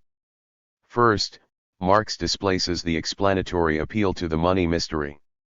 The difficulties that bedevil the producer stem from generalized exchange as such, of which money is a necessary and automatic concomitant. As Marx writes in Capital, money necessarily crystallizes out of the process of exchange, and so commercial society sweats money from every pore. The source of the problems identified by the Owenites and Proudhon lies in the fact that producers are related to one another by exchange itself. It is, therefore, the purpose of sections 3 and 4 of Chapter 1 of Capital to reduce the enigma of money to the enigmatic character of the product of labor, as soon as it takes the form of a commodity. For second, Marx denies that the divergence between price and value hides any systematic shifting of value away from the rewards of labor and towards money owners. Rather, this divergence is the mechanism by which price comes to reflect value dynamically and on average. 5. In a competitive commercial economy, overpriced goods lose market share until they are no longer overpriced. Marx's analysis of the value form is meant to prove that the commodity in the equivalent form always functions as a proto-money. Only the equivalent instantiates socially average abstract labor, the determinant of value. It is only by being actually exchanged for the equivalent that the first commodity proves to be of value. Hence, the labor embodied in the original commodity only counts as value-forming labor once it has been equated with, by being exchanged with, the labor embodied in the equivalent. Third, therefore, Marx is critical of the role played by the labor theory of value in Owenism and Proudhon. According to the pre-Marxian account of the money mystery, labor is the normative truth of value, the truth obscured and falsified by the mysterious formation of monetary prices in exchange. Marx argues, as we have seen, that this mystery attends any and all generalized exchange relations, and is not specific to money. He also argues, however, that the labor the Owenites and Proudhon want to find behind the mystery is, in fact, the mystery itself. Value just is the form taken by social labor in capitalism. The labor theory of value does not, therefore, support the claim that the producers are getting bilked, or getting anything less than their due. They are dominated by the market, and exposed to its whims and caprices, but that does not mean they are being cheated when they do not get the price they expect for their wares. Rather, it means that the information according to which they form their expectations is drawn from their experience of past exchanges and useful labor, neither of which are relevant for the establishment of value. The value of commodities is not determined by the labor actually spent on them, but by the labor necessary to produce them in a socially average. 226. way.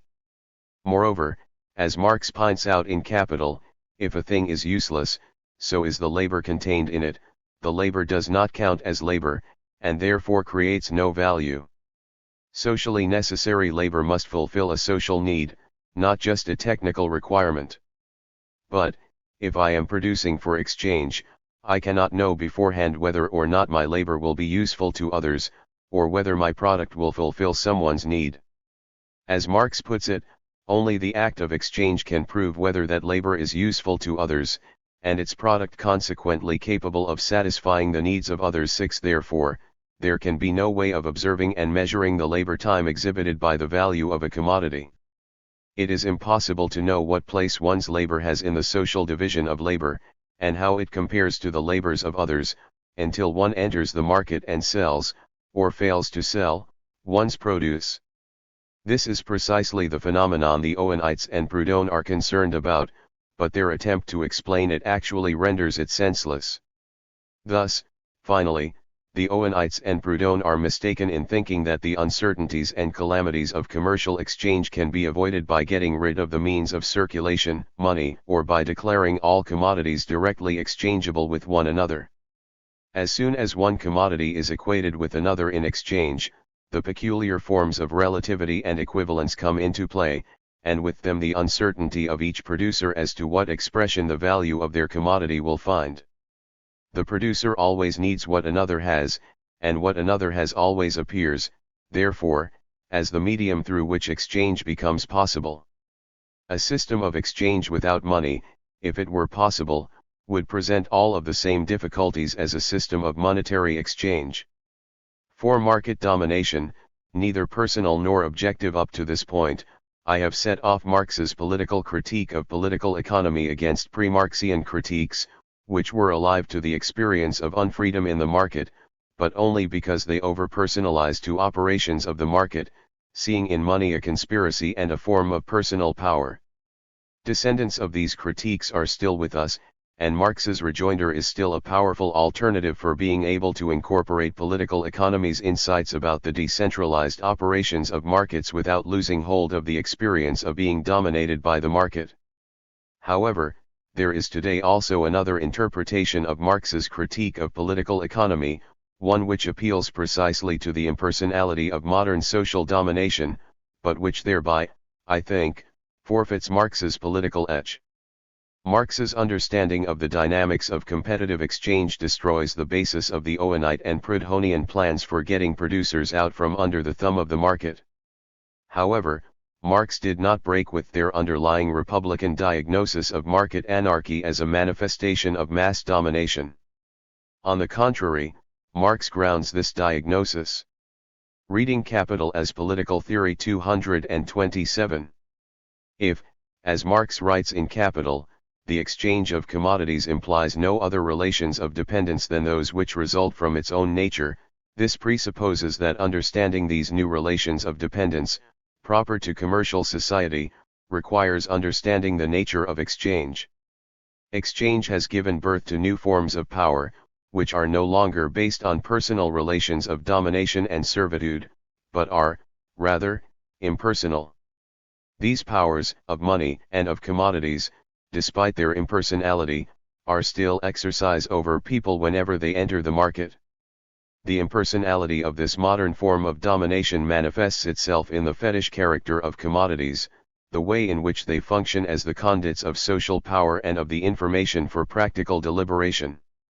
Fetishism was developed by German critical theory into a suggestive account of social domination, defined by time, labor, and social domination as the domination of people by abstract social structures that people themselves constitute.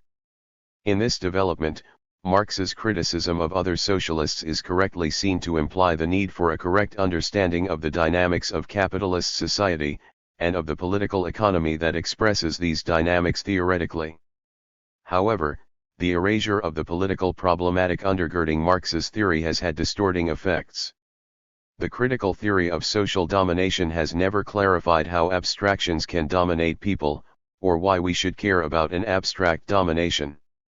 My analysis of Part 1 of Capital makes possible a recovery of the political issue at the bottom of abstract domination. For Marx, the circulation of commodities has two distinct but interrelated effects upon the practical life of those dependent on the market for survival. First, it quantifies their deliberations by imposing the price form on them. You have to think not only about the particular characteristics of goods with which one is concerned, or what you want, you also have to think about the quantitative relations of equivalence in which those goods stand in relation to all other goods.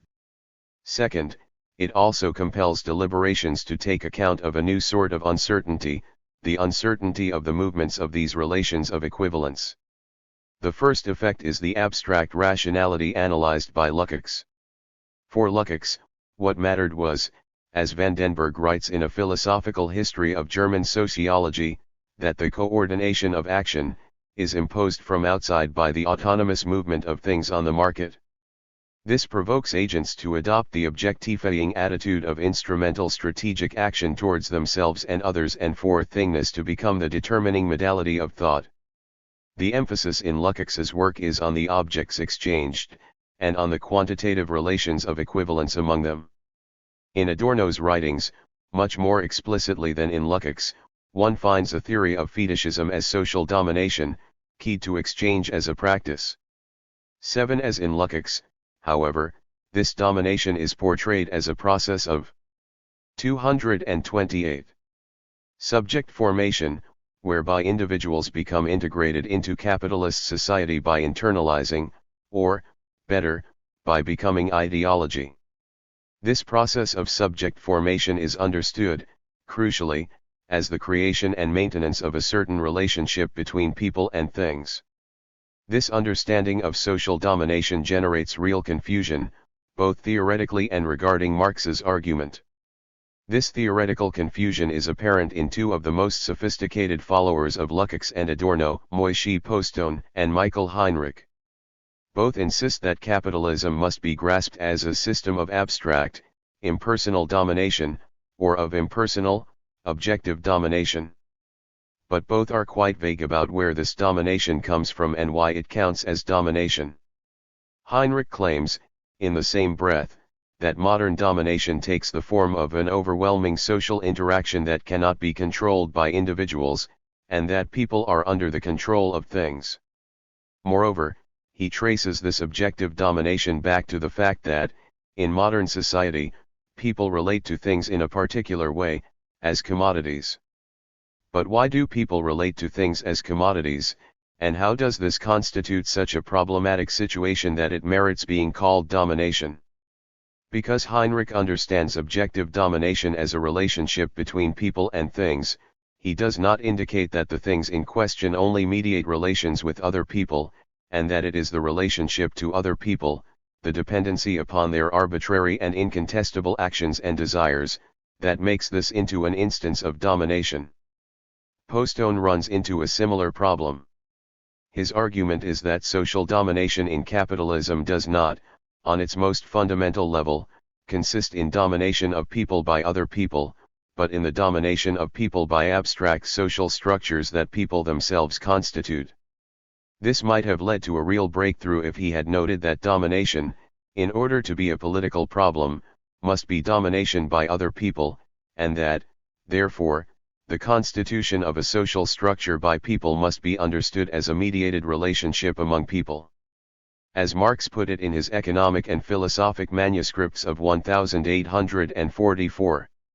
If the product of labor does not belong to the worker, if it confronts him as an alien power, then this can only be because it belongs to some other man than the worker. Not the gods, not nature, but only man himself can be this alien power over man. Domination mediated in this way is indirect or impersonal, but it is still the domination of people by people. Instead, however, Postone goes in the opposite direction, claiming that capitalist domination subjects people to impersonal, increasingly rationalized structural imperatives and constraints. It is, in his phrase from Lukács and the Dialectical Critique of Capitalism, the domination of people by time. 8. Domination here loses all. Reading Capital as Political Theory 229 reference to an alien, incontestable will, and becomes nothing more than a metaphor. Marx, despite his proclivity for arresting turns of phrase, was much more precise and careful than Lukács and his followers. Although Marx does refer to objective or external dependency or domination, he also clarifies, as in the Grundriss, that objective domination is not domination by objects, but domination by social production, or by the mutual social relationship of individuals. 9. The key texts from Capital, in this regard, are tolerably straightforward. Of the members of commercial society, Marx says that their own social movement has for them the form of a movement of things, and instead of controlling it, they are under its control. 10. That is, individuals fall under the control of the social movement, the changing relations of interdependency upon other people. Thus, there develops a whole circle of social natural interrelations, uncontrollable by the people involved.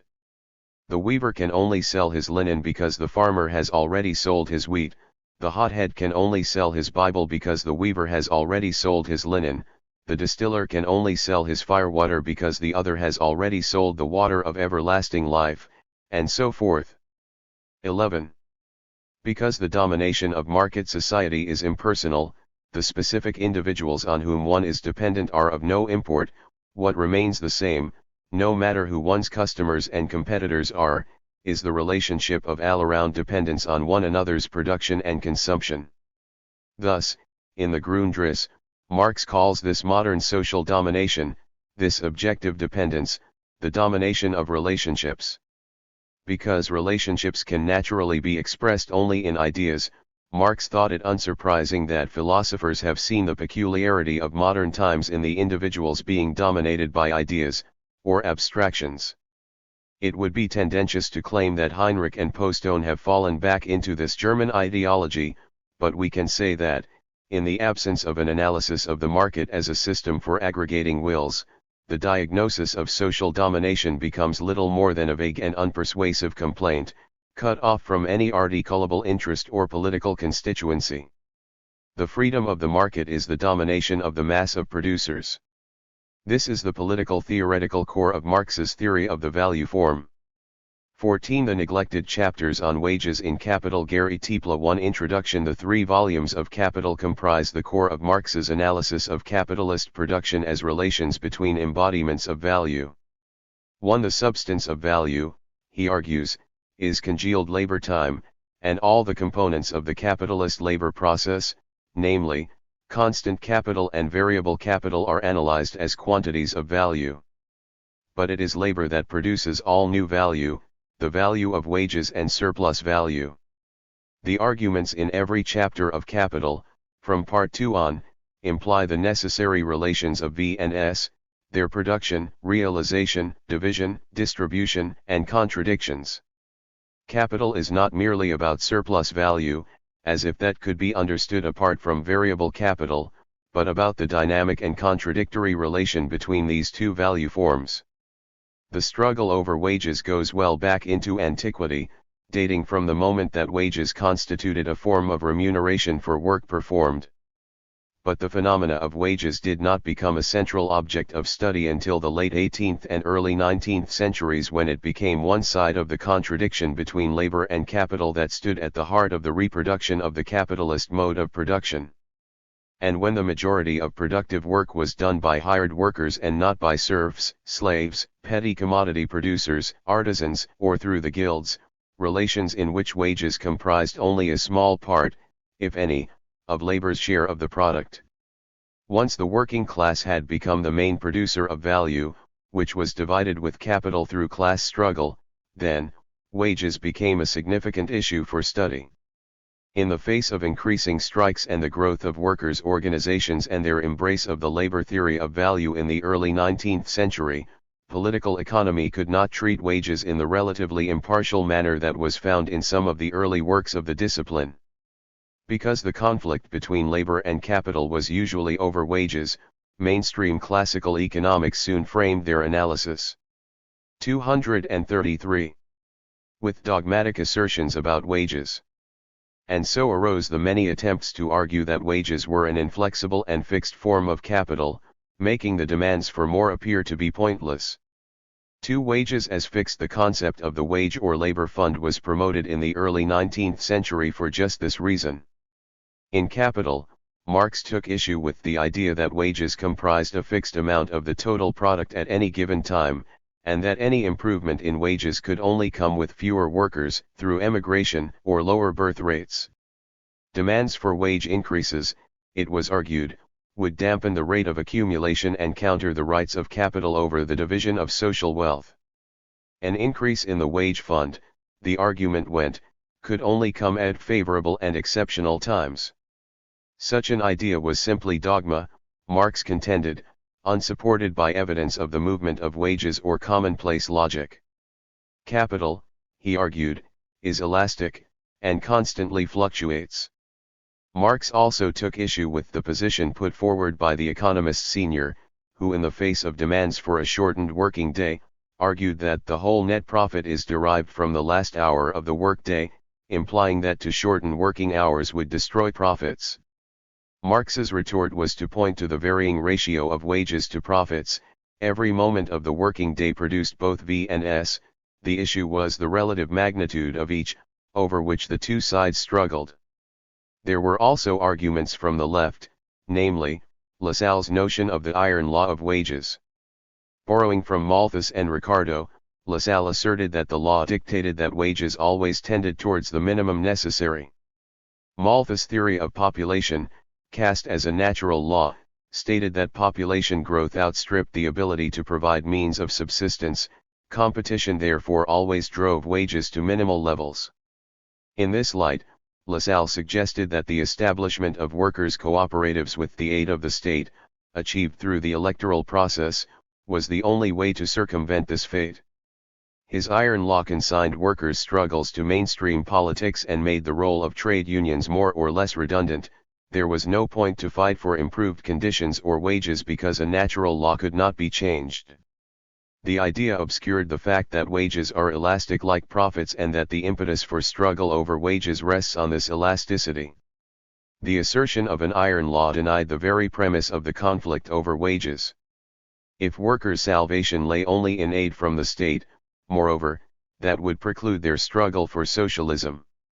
Marx opposed Malthusian-based theories of subsistence wages, like the iron law, because they implied that poverty wages and redundant or surplus populations were not the product of the capitalist mode of production, but rather of natural factors unrelated to the social system.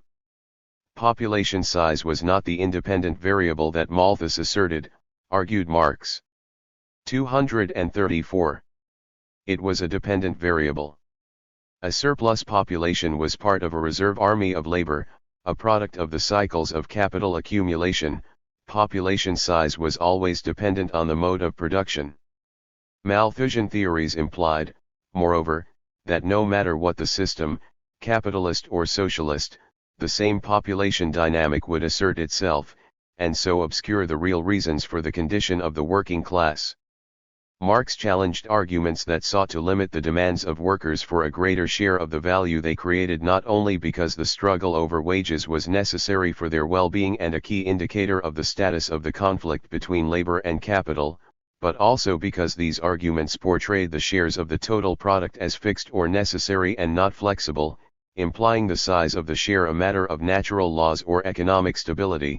not class conflict. Despite the importance of the struggle over the share of the pie, however, Marx stressed that an improved share was not the ultimate goal of the working class. The class bias in these attempts to justify the restrictions to wages with assertions about natural limits and negative consequences can be grasped without understanding what wages actually are.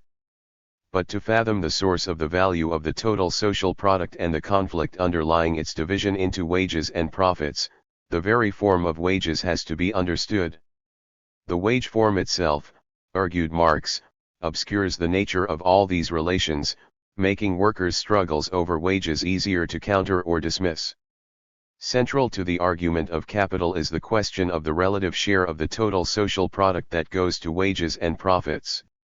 3. The analysis of wages in capital. The suggestion that capital is about the political economy of capital alone as if separate from a consideration of labor, as if there were a missing book on wage labor, too is difficult to fathom.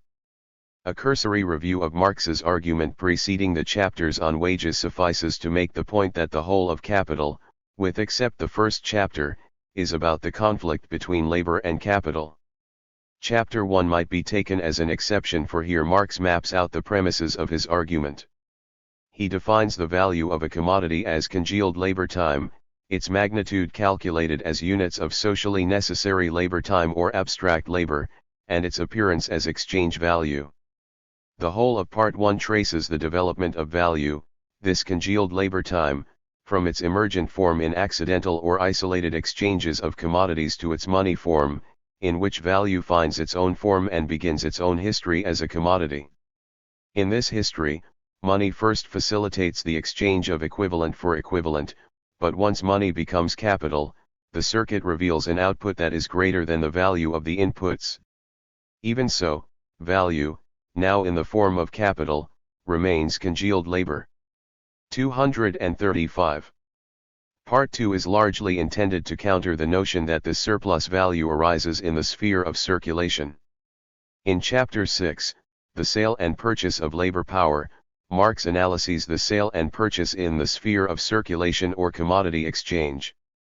Labor power is a commodity, he says, with the peculiar property of being a source of value, i.e. its use value. Labor creates value in the sphere of production, but its exchange value is determined in the marketplace, the sphere of exchange. In the marketplace, in theory at least, equivalent is exchanged for equivalent. The value of labor power, Marx writes, is the value of the means of subsistence necessary for the maintenance of its owner. Here, posed in value terms is Marx's determination of the value of wages later discussed in Chapter 19. Although all the intervening chapters deal with the relation between labor and capital, the immediately preceding chapters are a preamble to Part 5 on wages. In Chapter 17, Marx explores the relation between the price of labor power and surplus labor. The concepts of wages and profits are not used here because the concept of wages involves a different level of analysis, as we shall see in Chapter 19, and the concept of profit is much narrower than the concept of surplus value, which embraces all the value produced beyond the value of labor power. He itemizes the factors that determine the relative magnitude of surplus value and of the price of labor power. These are the length of the working day, the normal intensity of labor, and the productivity of labor. How these three factors vary in relation to one another determines the relative share of total new value that is divided into the value of labor power or surplus value. This relative share is ultimately determined by class struggle over each of these factors. Chapter 18 also sets the stage for the chapters on wages. In this chapter, Marx uses his analysis of the rate of surplus value in a critique of mainstream views. In part, it is about what wages represent, the value of labor power, not the value of what is produced by labor. To measure surplus as a ratio of the value of the product is to obscure the actual relations between labor and capital because it presents S and V as mere fractions of the value product, which conceals the fact that workers are paid out of variable capital for creating all new value and suggests that workers have no claim over the product of their labor because they appear to be paid for all of it. Similarly, To represent S/V as unpaid labor/paid labor is to misrepresent the fact that the capitalist pays for labor power, not labor. If capital paid for labor, then, the value produced during the whole working day would equal the value of wages, a mistaken notion found in the phrase, a fair day's pay for a fair day's work. Capital, says Marx, pays for the value of labor power, which means the value of the means of subsistence necessary to reproduce labor power, and so not equal to the value of the whole day's product. 236. For the chapters on wages, Marx has pointed to the importance of distinguishing labor from labor power, and necessary labor time and surplus labor time, and how mainstream political economy obscures these differences. The commodity that is remunerated is labor power, its use is labor. Chapter 19 is about the form that the value of labor power takes, namely, wages, and how this form, parading as the price of labor, disguises the nature of the price and value of labor power. Here Marx examines the wage form as ideology, as obfuscation of the value of labor power. The chapter begins with: on the surface of bourgeois society, the worker's wage appears as the price of labor, as a certain quantity of money that is paid for a certain quantity of labor. There are several key words here. The phrase, on the surface, is a reference to the appearance of things as opposed to their essence. The verb appears suggests wages are not what they are claimed to be, and labor, as Marx has argued, is the expenditure of energy, to be contrasted with labor power, i.e. the skills and knowledge that are embodied in a worker and employed while working. The point is that wages are seen as the price of labor, that is, the price of the energy put out for the length of the working day, whereas, they are, as Marx argued, the price of labor power, which theoretically should equal the value of the means of subsistence necessary to reproduce that labor power. The argument is succinctly put. It is not labor which directly confronts the possessor of money on the commodity market, but rather the worker. What the worker is selling is his labor power. As soon as his labor actually begins, it has already ceased to belong to him, it can therefore no longer be sold by him. Labor is the substance, and the immanent measure of value, but it has no value itself. Where does this notion of wages as the value of labor come from? It is an expression as imaginary as the value of the earth. These imaginary expressions arise, nevertheless, from the relations of production themselves. They are categories for the forms of appearance of essential relations. Marx then examines the usual explanation of mainstream political economy on how this price is determined, through the pressures of supply and 237. Demand. They can explain the fluctuation of the price above and below a certain mean, he says, but once the supply and demand balance, the oscillation of prices ceases. At this point, the explanation of the price ceases as well, because supply and demand cannot explain the mean. He then shows that political economy in fact resorts to the notion of the cost of production of labor, which amounts to the value of the means of subsistence underlying the value of labor power. Therefore, what they called the value of labor is in fact the value of labor power. Following this conclusion, he points to the obscurantist nature of wage labor and compares wage labor with the nature of labor under the corvée and slavery, in which paid and unpaid labor are clearly demarked. The wage form thus extinguishes every trace of the division of the working day into necessary and surplus labor, into paid and unpaid labor. All labor appears as paid labor. Marx then spells out the signal ideological importance of the use of the concept of wages for the status quo. We may understand the decisive importance of the transformation of the value and price of labor power into the form of wages, or into the value and price of labor itself. All the notions of justice held by both the worker and the capitalist, all the mystifications of the capitalist mode of production, all capitalism's illusions about freedom, all the apologetic tricks of vulgar economics, have as their basis the form of appearance discussed above, which makes the actual relations invisible, and the indeed presents to the eye the precise opposite of that relation. The notions of justice we assume to refer to the implication that wages represent equal value for equal value, whereas they are the value of V in exchange for producing the value of V plus S. The mystifications could refer to the concept of wages obscuring the source of surplus value, allowing profit to be seen as an addition at the point of sale. The illusions about freedom point to the contract as if it were between equals, with no advantage for either side.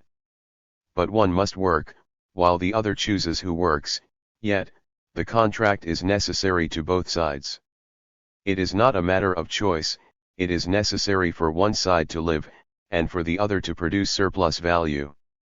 As for apologetic tricks, profit appears to arise in circulation and not production, obscuring the exploitation of workers, and because the entire time worked appears to be paid for, the category of surplus labor time does not exist at all, and so capitalist appropriation of the surplus seems justified.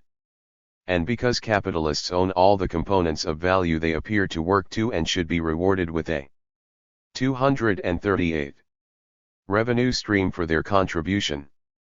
The actual relation invisible, says Marx, wages disguise necessary and surplus labor time, the time for producing V and S.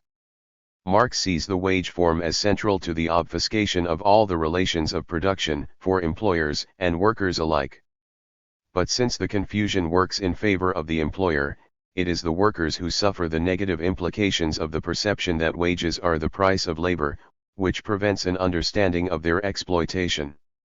He explains how this inversion, this ideological view, comes about. In short, it rests on the confusion of the exchange value and use value of the commodity of labor power. The exchange value is the monetary expression of the value of labor power, while the use value is the labor, two entirely different things. But since the workers are paid after they have performed labor, the use value, it appears that it was the actual work that was paid for. Yet, as he says, labor has no value, although it creates value, it is simply the expenditure of energy. The final paragraph of the chapter contains a concise statement of Marx's notion of ideology, which rests on the difference between essence and appearance. What is true of all forms of appearance and their hidden background is also true of the form of appearance value and price of labor, or wages, as contrasted with the essential relation manifested in it, namely the value and price of labor power. The forms of appearance are reproduced directly and spontaneously, as current and usual modes of thought. The essential relation must first be discovered by science. Classical political economy stumbles approximately onto the true state of affairs, but without consciously formulating it. It is unable to do this as long as it stays within its bourgeois skin. Wages, in short, are an ideological form of the value of labor power.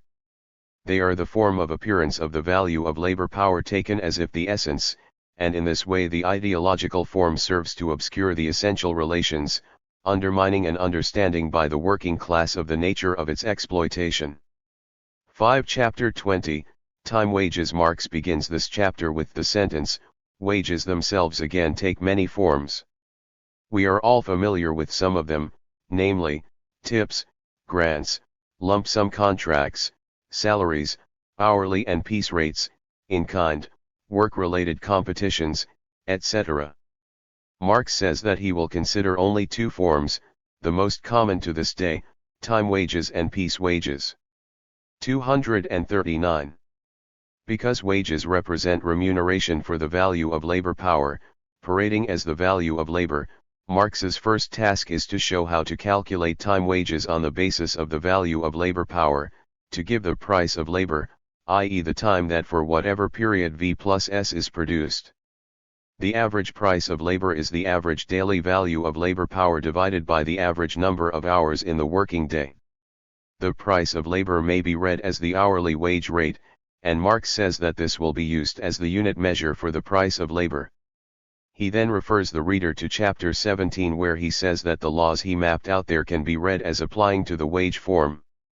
And the difference between nominal and real wages may be read as the difference between the exchange value of labor power and the sum of the means of subsistence. Nominal wages, then, are the form of appearance of the exchange value of labor power, while real wages are the value of labor power. A good part of the rest of the chapter deals with how the difference between nominal and real wages can be manipulated to increase the relative share of surplus value in the valorization process.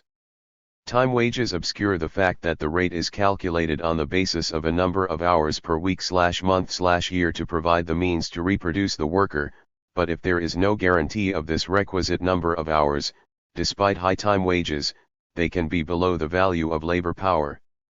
Time wages also disguise exploitation by making it appear that the worker is paid for the whole time worked. And they open the door to constant attempts by capital to expand surplus labor time at the expense of necessary labor time by the use of overtime, bonuses, and shortened holidays, sick days, parental leave, etc. Marx also mentions the variety of ways in which wages are kept low through the use of foreign labor, immigration policies, women and children, in short, the expansion of labor supply, not to mention in our day, the use of state subsidies for handicapped and underage labor, illegal labor, and so on. He also maps out the implications of chronic low wages or underemployment, namely, the desire for more work time, or more jobs to make ends meet, in a word, overwork, and a permanent stratum of working poor. Here is one rationale for keeping the minimum wage low, to force workers to press for longer hours so that the cumulative wage can approach a living wage, whereas the demand of an indexed living wage would be necessary to address the issue of low wages. 6. Chapter 21, Piece wages. Piece wages comprise the other main form of wages along with time wages, but they appear to be different. At first sight, says Marx, they seem to be remuneration for the product of labor. Like time wages, however, they 240 have to be converted into units of the value of labor power in order to discover the hourly or daily rate they represent and the degree to which they equal the value of labor power expended. Like time wages, the form of piece wages carries a number of implications, all of which aid in the expansion of the extraction of surplus from the worker, or the reduction in remuneration, in disguised ways. The mere setting of the piece rate is a matter of contention given that what the rate represents is not directly visible, it has to be calculated in relation to the value of labor power, also a contested measure. Given that much piece work is done by workers in isolation, it is more difficult to contest the rate than if the work were done in a factory. Once established, the piece rate puts part of the issue of quality control in the hands of the worker, but this in turn becomes a basis of employer assessment and a significant way of reducing the price of a piece. The need for supervision, a question of faux phrase for capital, is greatly reduced given that piecework shifts much of the role of supervision into self-supervision by the worker. Because only the labor time embedded in the product counts as socially necessary and is paid as such, it is in the interests of the workers to intensify the labor, find ways to improve productivity, and to lengthen the working day to produce as many pieces as possible. Piece wages not only increase the extraction of surplus from the worker, but also provide illusions of self-employment, mitigating solidarity, and potentially promoting competition amongst workers. This form of wages, moreover, says Marx, lends itself to wage theft given the number of ways in which the piece and its production can be assessed by the employer. All the characteristics of this form lead Marx to say that the piece wage is the form of wage most appropriate to the capitalist mode of production, in other words, the form that provides capital with the greatest possibilities of extracting the maximum of surplus from the worker and that best disguises the robbery. But it is also the form that makes international comparisons easiest because embedded in it as its value is the national measure of productivity and intensity of labor, not to mention the other factors that make up the national average value of labor power. 7. Chapter 22, National Differences in Wages. This chapter makes the point that comparisons of national wage rates must take into account all the factors that determine changes in the amount of the value of labor power. The most important of these would include, according to Marx, the length of the working day, rates of productivity and intensity of labor, and the moral, cultural, and historical expectations for a certain standard of living. While differences in national wage rates still exist across the world, they are no longer based on the dramatic differences in levels of industrialization that existed in the 19th century. although Marx made many references to the 241 world market, it was a market of competing national corporations, which generally saw the largest share of their profits generated within national boundaries and, beyond these, for the most part within colonial boundaries. This is not the case today. A world market is not a global economy, with colonial barriers gone, trade blocs encompassing all the industrial nations and many regional economic blocs embracing the so-called developing nations, a global quasi-state or institutionalized enabling framework for capital, military alliances across the world, production or value chains spanning the globe, ubiquitous computer-based technology in production and distribution, information and communication technology, connecting the world 24/7/365, and transnational corporations sitting on top of it all and whose profits flow from every quarter. The international is not the global, and this difference has implications for wage rates. Because production chains stretch over many countries over every region of the world, and because they employ for the most part advanced technologies, there is a global averaging tendency to the length of the working day, productivity and intensity of labor, and standard of living. All the world's main capital and consumer goods are produced in such chains: cars, trucks, trains, planes, ships, computer-based technology, foodstuffs, textiles, clothes, construction equipment and materials, minerals/metals, etc. They produce a tendency towards a broad convergence of wages and conditions of work. The jurisdictional divide, however, between national labor markets defining labor unions and workers' rights and the global labor market open to capital make the struggle over wages increasingly difficult for the working classes. 8 Concluding remarks. The chapters on wages are largely about two things. One is the ideological nature of the wage form and how this form obscures the real relations of production.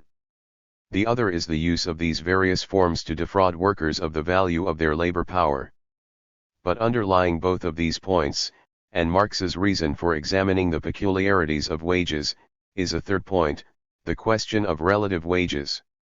This is about the share of the total product that goes to labor and how capital strives to maximize the surplus extracted at the expense of wages, the main thread of the argument of capital. The whole system rests on the pumping of surplus value out of the working classes in increasing amounts. As the driving force behind capitalist production, as Marx puts it, the necessity to extract ever more surplus generates chronic struggle over the share of wages and the conditions of work.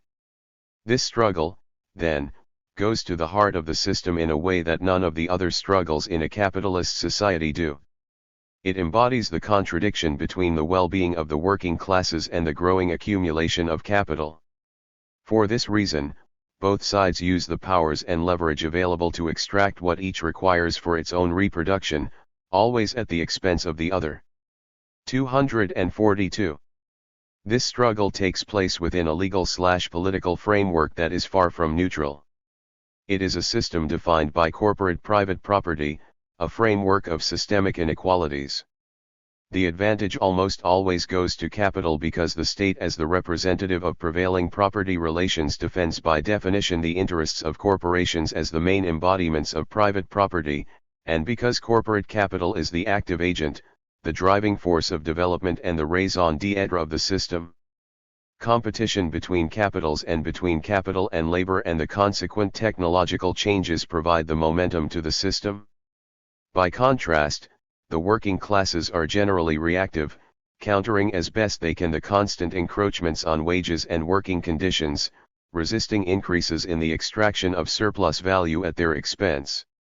Unless spurred by ideas about alternative systems and strategic analysis, however, the working classes remain largely defensive in disposition. For many decades in the industrial nations, the distribution of the national income between wages and profits remained relatively stable. Certainly, between World War II and the late 1970s, a constellation of forces made for a comparatively steady income and wealth distribution in the industrial nations. By the end of the 1970s, however, growing disparities of wealth and income distribution began to appear throughout much of the world, continuing to the present.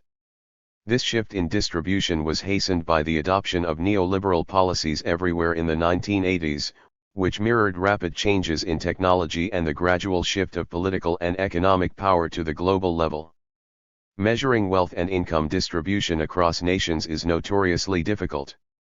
Different living costs, cultural expectations, levels of development and taxation, state redistribution, among other factors, not to mention the use of different measures, make comparisons open to question. Nevertheless, growing disparities in the share of national income are reported to be rising almost everywhere. In the USA in 2006, the share of national income captured by corporate profits was at its highest level on record. Total employee compensation, including wages, benefits, and state redistribution, was falling in relation to the share of profits. The disparities in income also grew rapidly. The top 1% of households took almost 20% of total national pre-tax income, while the bottom 99% garnered about 80% in 2005, about a 2% rise and fall respectively from the previous year. In Europe, particularly in Germany, France, and Britain, labor's share has fallen over the last 25 years. Japan, according to the OECD, witnessed a sharp decline in its national wage share, from 75% in 1980 to 61% in 2005. In China, the World Bank revealed that, despite the continuous rapid growth of its economy, the wage share declined from 53% in 1998 to 41.4% in 2005. Similar findings have been reported in Australia and Canada, among other nations. 243. This decline of the wage share does not necessarily translate into an absolute or relative decline of real wages, it refers only the relative decline of wages share of the net national income. In other words, it is possible to have a declining share, and even a declining absolute value of wages, and still maintain a given standard of living or even improve it with a greater mass of consumer goods and services, if the value of these means of subsistence is falling faster than the value of wages. It is also possible to have rising nominal wages and falling real wages if the value of the means of subsistence rises faster than the growth of purchasing power. There can also be economic growth without growth in the share to the working classes, all the while maintaining or increasing the standard of living. The different strata and sectors of capital and labor share the benefits of economic growth and productivity unevenly and according to many factors. The possibility of these paradoxes, however, does not mean that they are the actual trends. Declining real wages and living standards since the 1980s have been recorded across most of the industrial nations. The secular declining wage share of national income, however, is not an insignificant trend. In general, the struggle over shares is central to the reproduction of the whole system. It is a struggle over what amounts to the distribution of the social product and the ability of its classes to survive contradictory demands. The distribution points to the relative benefits of economic activity divided between classes and strata. For capital, this trend signifies a relative increase in the mass of profits. This, in turn, increases the power of capital over the state and over labor. The increase in profits also facilitates accumulation and investment in new technology, leading to higher productivity and less effective demand for labor. The significance of this trend is not lost on the working classes. Of the total social product, their labor produces more in the form of profits and less as wages. Even if this is not experienced as a decline in living standards, it is understood as unfair, as distributional injustice, as working harder for the boss. If the decline in fact translates into decreasing or stagnant real wages and standards of living or increasing and underemployment, it produces social unrest of varying sorts. At the very least, it leads to apathy and cynicism and produces a distrust of the system as illegitimate, as not representative of citizens and their needs. The falling share of wages is not likely to change directions in the near future. Capital has all the advantages given the two-tiered labor markets, the subservience of the state, and the permanent revolution in computer-based technology.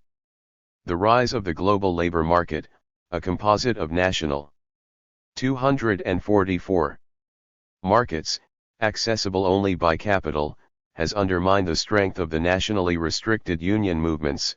The struggle for a larger share at the national level without leverage at the global level is a lost cause. Capital, by contrast, can roam at will across the global labor market, which provides it with much of the leverage it has over states and nationally bound labor. The Industrial Reserve Army as part of this labor market now grows across the world beyond the power of individual states to control. Marx attributed this army as having enormous influence over wages rates. Taking them as a whole, the general movements of wages are exclusively regulated by the expansion and contraction of the Industrial Reserve Army, and this in turn corresponds to the periodic alterations in the industrial cycle. If we include in this category, the unemployed, the underemployed, the minimally self-employed or those in the informal economy, and uncounted populations in vast slums, then, although good figures are not available, even the estimates give us numbers in the many hundreds of millions. To these we can add increasing use of prison labor, and the growth of child labor, guest workers, temporary foreign workers, illegal immigrants, and slave-like treatment and trafficking of millions. The state plays an important role on the supply side of the labor market. Whereas in the post-war era it was forced to ameliorate the impact of the labor market and business cycles on the condition of the working class with the Keynesian welfare policies, after decades of neoliberal and now austerity policies have retrenched much of the protection and decommodification provided by welfare policies and labor legislation. The demand side of the labor market is provided by capital, and here we meet the other part of the contemporary predicament for the working classes and wages as the source of their livelihood. The current projections of demand are grim, but they are more or less the realization of Marx's well-known analysis of the effects of growing organic composition of capital in the Grundriss. The continuous introduction and application of machinery reduces the side of living labor, variable capital, to an ever-decreasing amount, while machinery, like a force of nature, produces more wealth than ever before, progressively eroding the production of value. Here is Marx. To the degree that large industry develops, the creation of real wealth comes to depend less on labor time and on the amount of labor employed than on the power of the agencies set in motion during labor time, whose powerful effectiveness is itself, out of all proportion to the direct labor time spent on their production. Real wealth is created in the monstrous disproportion between the labor time applied, and its product, as well as in the qualitative imbalance between labor, and the power of the production process it superintends. Labor no longer appears so much to be included within the production process. 245. Labor becomes less and less necessary, and the production of commodities as exchange values approaches an end. As Marx puts it, the theft of alien labor time, on which the present wealth is based, appears as a miserable foundation in the face of this new one, created by large-scale industry itself. Once wealth is created by machinery more or less on its own, it no longer takes the form of commodities because it has no value. Labor time ceases and must cease to be its measure, and hence exchange value of use value. With that, production based on exchange value breaks down. But now the contradiction of the capitalist mode of production lies exposed. Capital itself is the moving contradiction, that it presses to reduce labor time to a minimum, while it posits labor time, on the other side, as sole measure and source of wealth. In short, the forces of production have reduced value to inconsequential quantities, while the relations of production remain predicated on the realization of exchange value. Once wealth no longer has value, there is no production of variable capital and surplus value, there is no productive class and no wages, and no longer the possibility of realizing the product of machine production within the persisting relations of production based on the production of value and its private appropriation. It could be argued that we are on the cusp of this contradiction.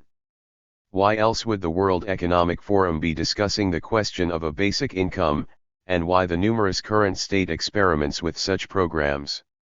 Stopgap and feeble measures to be sure, but they provide some insight into how capital views the future. 15. The persistence of Marx's humanism, from the doctoral dissertation on Epicurus to Capital Moro Bucari. 1. The plague in the ubiquitous swamp of neoliberal capitalism, a time of pestilence and plagues, of zombies, vampires and other monsters of the market, of fuzziness and uncertainty, of religious fundamentalisms and solitary atheism, of violence and repressive tolerance, of empire and multitude, of globalization and right-wing populism, of culture wars, and abject poverty, failed and failing states, of nuclear war anxieties, of despots, oligarchs, and fading democracies, of simulacra and spectacles, of favelas and World Cup soccer, Arab Springs and the banana republics of consumer society, and of academic controversies about what is or is not modernity, postmodernity, the nature of political economy, the nature of human nature, late capitalism, the aesthetic, the ethic, the truth, the dialectic, genes, memes, real, virtual, self, the other, Dasein. And so on. We know with certainty only that the survival of our species is at risk. It is even probable that we will destroy, along with ourselves, most of, if not the entire, biosphere. This apocalyptic scenario is historically visible, envisioned by philosophers, writers, and artists, not to mention Hollywood cinema, by Marxists, conservatives, and nihilists, Gaia as well as media theorists. There are also those who believe that salvation may come from a renewed mythological and symbolic order, one or revolutionary insurgent multitudes which somehow will come to the rescue of a world fallen into the void of the exchange value, of universal saleability, of technological autism and idolatry, and of mindless consumerism, all shrouded in the fog of postmodern schizoid euphoria. The multitudes, whose symbolic forms and mythologies have been hollowed out by the hegemony of the exchange value, would by a mystical event begin a new history of humanity. Between absolute myth and the absolutism of the exchange value, there is, however, a third way, the path traveled on by Marx himself with a sustained, passionate inquiry into what humanity had become in the inferno of 19th-century capitalism, from the first writings and the economic and philosophical manuscripts of 1844 to Capital and El Ultimo Marx, charting for us a course between an 248 improbable return to pre-modern symbolic forms and the self-annihilation of humanity, or, perhaps what is even worse, its transformation into the post-human cyborg. In the pestilential swamp of neoliberal capitalism, the end of the human as understood by Marx and humanism, is taking place almost unnoticed. We were beginning to understand who we have been and to think about who we might wish to be, when the event was suddenly upon us, human life itself reduced to surplus value. The beginning of the end of the human has been preceded and accompanied by, if not the demise, certainly the eclipse of humanism and the emergence of misguided post-humanist ideologies, even where, in the left hemisphere too, it should have been housed, defended and, when historically necessary, renewed. A radical renewal is now imperative not only in the light of the tragic history of the 20th century, but also of the vertiginous scientific and technological advances of the last 30 years. In particular in the fields of biotechnology, eugenics and biopolitics, with catastrophic dehumanizing effects already visible. In short, a new humanism is indeed needed in this time of domination of the exchange value, when all can be bought and sold. How does one get out of the dehumanizing neoliberal swamp in which the contemporary world has fallen? Perhaps the question that we must ask, to rethink the human against the background of humanism's historical ebb and flow and misguided transhumanist cyborg manifestos, is the question with which Camus's myth of Sisyphus begins after the dismissal of metaphysics. 3. There is but one truly serious philosophical problem, and that is suicide. Judging whether life is or is not worth living amounts to answering the fundamental question of philosophy. All the rest comes afterwards. These are games, one must first answer. And if it is true, as Nietzsche claims, that a philosopher to deserve our respect must preach by example, you can appreciate the importance of that reply, for it will precede the definitive act. These are facts the heart can feel, yet they call for careful study before they become clear to the intellect. The fundamental philosophical and existential problem therefore is asking if life is worth living, and if it is, how then are we to live? Camus's answer comes in the conclusion of the myth of Sisyphus. I leave Sisyphus at the foot of the mountain. One always finds one's burden again. But Sisyphus teaches the higher fidelity that negates the gods and raises rocks. He, too, concludes that all is well. This universe henceforth without a master seems to him neither sterile nor futile. The persistence of Marx's Humanism 249. The struggle itself towards the heights is enough to fill a man's heart. One must imagine Sisyphus happy. The eternal return of capitalism from every crisis is such rock, but socialist humanism also eternally returns to regenerate the hope that Promethean Sisyphus may become Orphic Cadmus, that human creativity and wise science may interrupt the Sisyphean eternal return of the same and open up as yet unforeseen, unimagined utopian spaces of being, so that the pleasure principle may prevail over the gospel of labor. Jacques Monod's Chance and Necessity, a significant contribution to a secular and humanist ethic of knowledge, for begins with the quoted conclusion of Camus's interpretation of the myth of Sisyphus. Todorow's liberal humanism, as theorized in The Imperfect Garden, also finds in the myth of Sisyphus its symbolic order. If, as Camus, Monod and Todorov believe, life is indeed worth living, even though and perhaps because one always finds one's burden again, but in a universe without a master that is neither sterile nor futile, is the symbolic order embodied by Sisyphus good enough for our time? Is there an alternative, politically, historically and ethically credible, to liberal humanism which is on its deathbed? Let's look for an alternative in the history of humanism and of Marxist humanism in particular. My own fidelity to humanism lies in the belief that, if we can at least imagine Sisyphus happy, we must begin by resisting. Resistance, Tony Jude writes, quoting Camus, was not about heroism at all, or, if it was, then it was the heroism of goodness. It may seem a ridiculous idea, but the only way to fight the plague is with decency.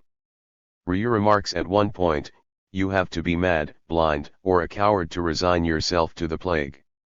But what is the plague? It is dogma, conformity, compliance, and cowardice which now allows neoliberal capitalism to dehumanize us as once did fascism, of which Camus's plague is an allegory. Neoliberal capitalism's forms of evil are more dangerous than fascism because they are so pervasive to have become invisible, to seem natural and hence believed to be inevitable. The last sentence of Camus's great novel, Tony Jude writes, rings truer than ever, a fireball in the night of complacency and forgetting. Rieu, the protagonist of the plague, knew that the plague bacillus never dies or vanishes entirely, and that perhaps the day will come when, for the instruction or misfortune of humanity, the plague will rouse its rats and send them to die in some well-contented city. Camus's prophecy has come to pass, the new plague is upon us, but its ubiquitous presence remains invisible, even to those who should know better, the night of complacency and forgetting, of dogma, conformity. 250. Compliance and cowardice is upon us, the new plague bacillus, neoliberalism, is no longer dormant, and the day of reckoning is coming for the misfortune of humanity, but perhaps also for its instruction. The plague has roused its rats and sent them to die in the well-contented cities of the globalized and commodified world of late capitalism, where human life itself has become surplus value. Nevertheless, there is a way out, the promise of a remedy that lies in the history of humanism and, in particular, of Marx's, or Marxist humanism. To the promise of Marx's humanism from the doctoral dissertation on Epicurus to Capital if, as William Roberts persuasively argues in Marx's Inferno, Capital should be read as a text of political theory and intervention but also, I would argue, as an existential descent into the hell of 19th-century industrial capitalism, structured according to Dante's moral ontology of the three capital sins of hell. 5.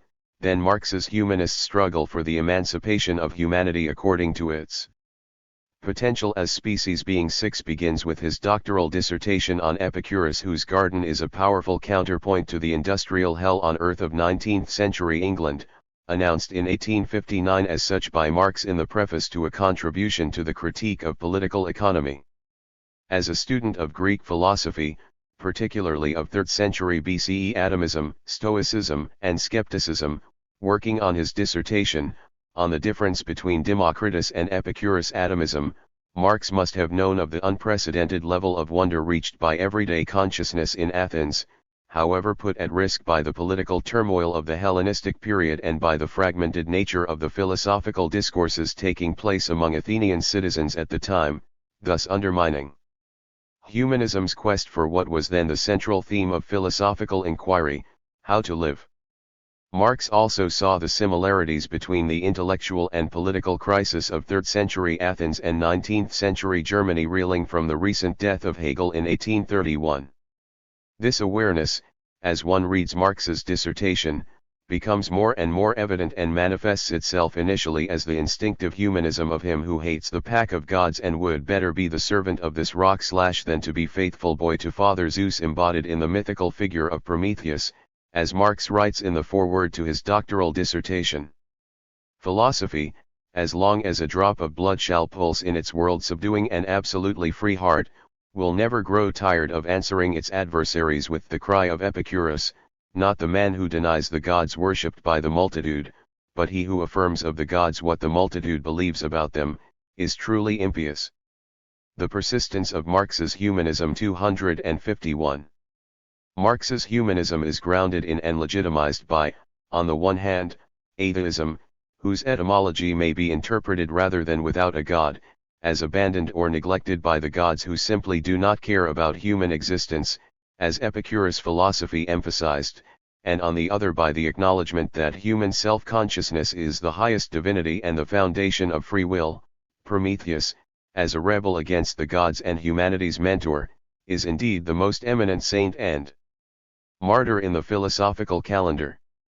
Marx's humanism as a profound commitment to make human existence as meaningful and happy as the constraints of nature permit, confirmed by his lifelong engagement with and love for world literature as a source and a repository of our humanity. 7, evolves from the original philosophical intuition to the historical humanism of the economic and philosophical manuscripts of 1844, where it acquires the dimension of economic alienation as the denial of our species being's potential, to revolutionary praxis in the manifesto of the Communist Party and, finally, to political economy and political theory in Capital, rooted in the ethical imperative to understand scientifically the nature of capital's laws of accumulation and circulation. 8. It is my contention that, to leave behind the dualistic opposition between the early and the late Marx, between utopian and scientific Marxism, socialist humanism, and structuralist Marxism. With its anti-humanist inclinations, Marx's humanism constitutes the connecting tissue of his life and works, of his political theory and scientific analysis of capital, an Ariadne's thread never severed, always guiding and inspiring him to continue his search for political, economic and anthropological truths that would lead humanity out of the hell of industrial capitalism and into purgatory, or to use Calvino's expression, at least a non-inferno, 9, from which, as autonomous subjects, humans can pursue the Epicurean art of living happily here on earth. The contrast between the epigraph at the entrance of Epicurus' garden and Dante's warning at the entrance of hell is quite telling and worth emphasizing for what it reveals about Marx's humanism. Marx understands, as he gets ready to undertake the dangerous quest to lay bare the laws of capital, the intellectual and existential challenges facing him, he knows that the search for truth requires the renewal of the self, that the end pursued is a radical metamorphosis similar to Dante's Trisumanor. 10. It is worth noting that Marx's identification with Dante's journey implies, as for example the references to Cacciagida indicate 11, that he is well aware his own journey has a double dimension, individual and collective, as it is implicit in his notion of species being. He also knows, as Dante knew, that descent ad inferi is unavoidable, that the way down and the way up are one and the same, that emancipation cannot come without the full knowledge of and rebellion against the hell of Industrial capitalism, and thus the reference to Dante's Inferno. 252. Ed elia me, cum persona accorda. Chi si convien lasciare ogni sospetto ogni volta convien che chi si morta. And he to me. As one who understands. Here must all fear be left behind, here let all cowardice be dead. On the other hand, Marx also knew of the garden of Epicurus, devoted to the theory and practice of the art of living meaningful and happy lives, at the entrance of which one would read, "Stranger, here you will do well to tarry, here our highest good is pleasure. The caretaker of that abode, a kindly host, will be ready for you, he will welcome you with bread, and serve you water in abundance, with these words, have you not been well entertained?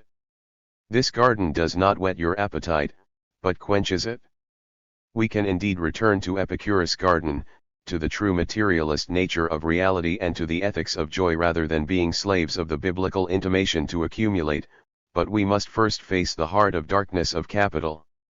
From the perspective of an eagle's eye view, Marx's complex and vast oeuvre, ranging from philosophy and political theory to historiography and political economy, from journalism to cultural and political polemics and controversies, yields a clear sense of the consistency of its totality, kept together by the centripetal force of his commitment to the emancipation of humanity, whose potential for meaningful existence, now alienated by capitalism, is rooted in the nature of its species being.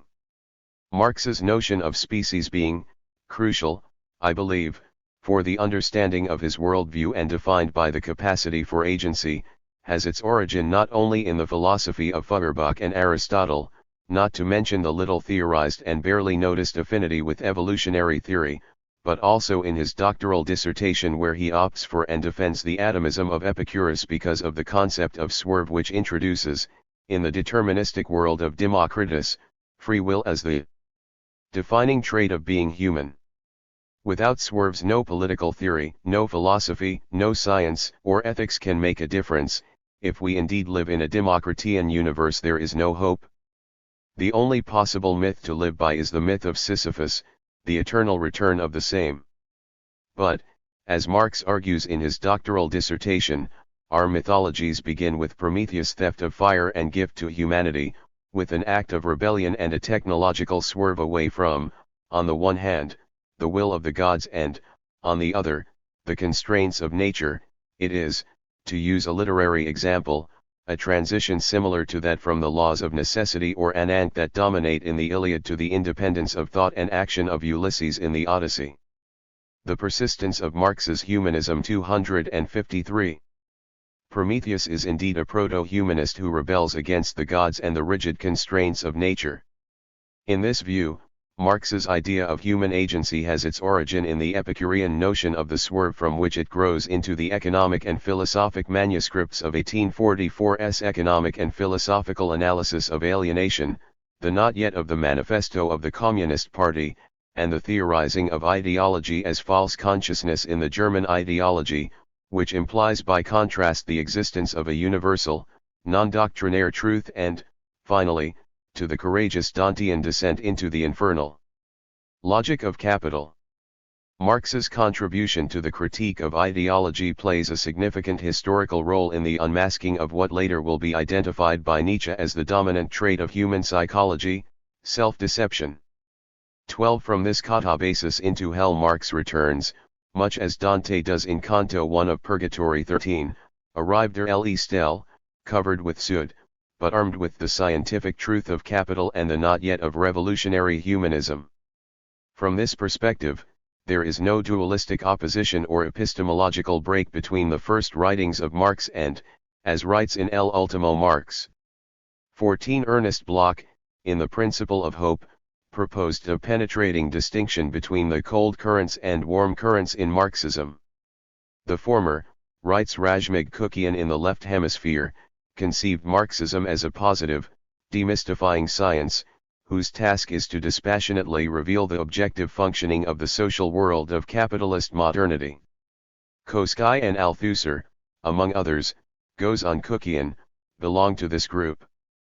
By contrast, The warm currents confide in utopia and hope and admit the share of subjectivity and even belief involved in Marxism.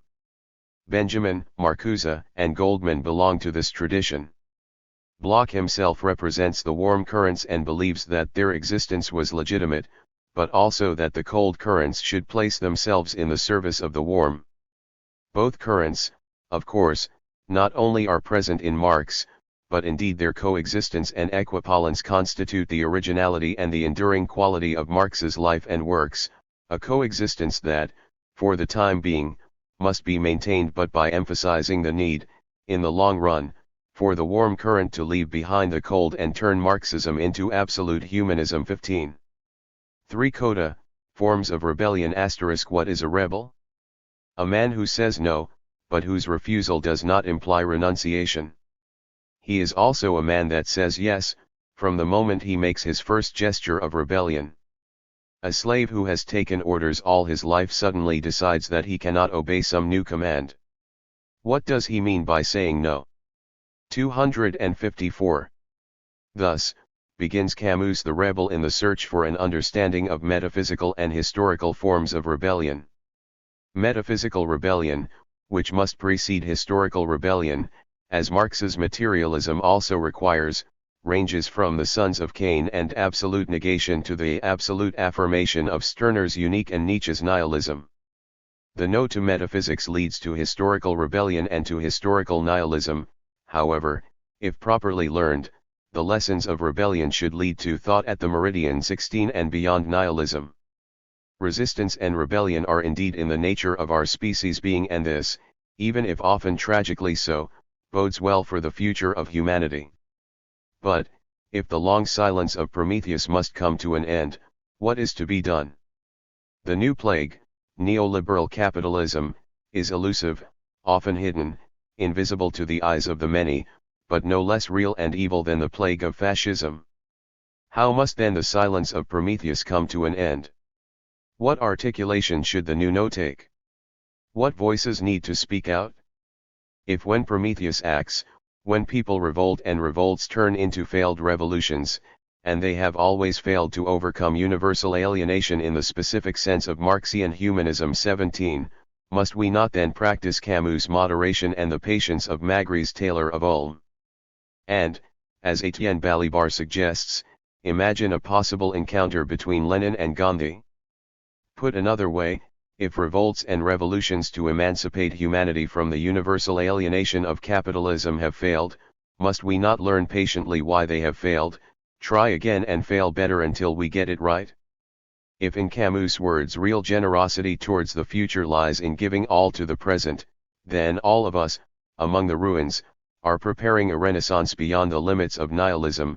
This meridian of thought, he goes on, in the light of the earth remains our first and our last love, a love and a joy that excludes nothing, neither that phantom Nietzsche, continually invoked, as the blasted image of nihilism, nor the prophet of justice without mercy who lies, by mistake, in the unbeliever's plot at Highgate Cemetery, nor the deified mummy of the man of action in his glass coffin. All, concludes Camus, may indeed live again, side by side, but on condition that it is understood that they correct one another, and that a limit, under the sun, shall curb them all. To avoid the fate of Icarus, it must be understood that they correct one another because the only definitive crime is excess. Nietzsche's nihilism of self-deception must turn into self-overcoming, Marx's justice must have mercy, and Lenin must return as a man of action, neither deified nor in a glass coffin. The need to end the silence of Prometheus must be tempered by the patience of the Taylor of Ulm and the dialectical imagination which reminds us of Cervantes' intimation.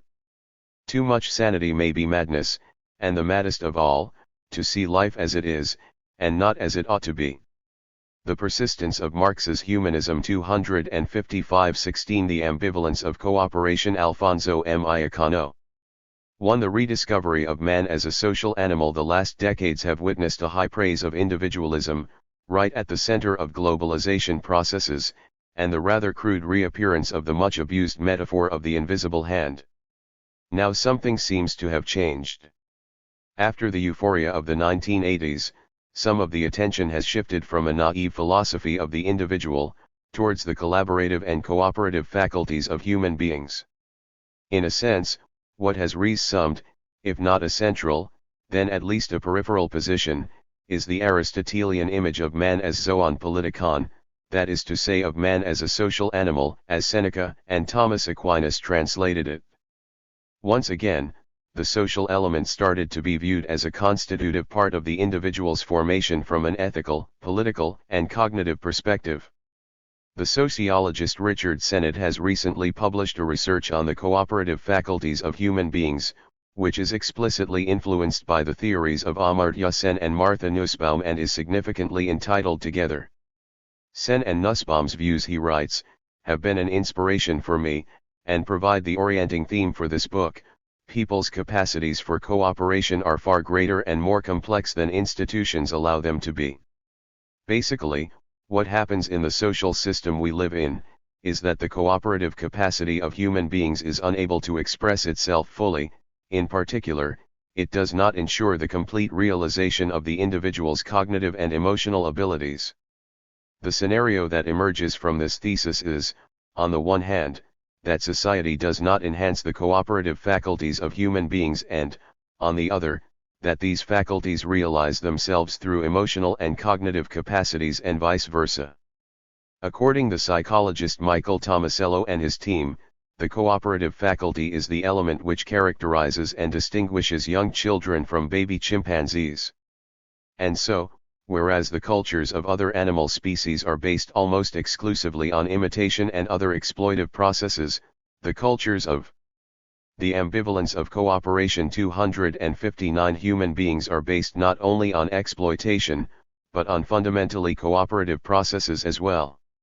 To an unprecedented degree, Homo sapiens are adapted for acting and thinking cooperatively in cultural groups, and indeed all of humans' most impressive cognitive achievements, from complex technologies to linguistic and mathematical symbols to intricate social institutions, are the products not of individuals acting alone, but of individuals interacting. 1.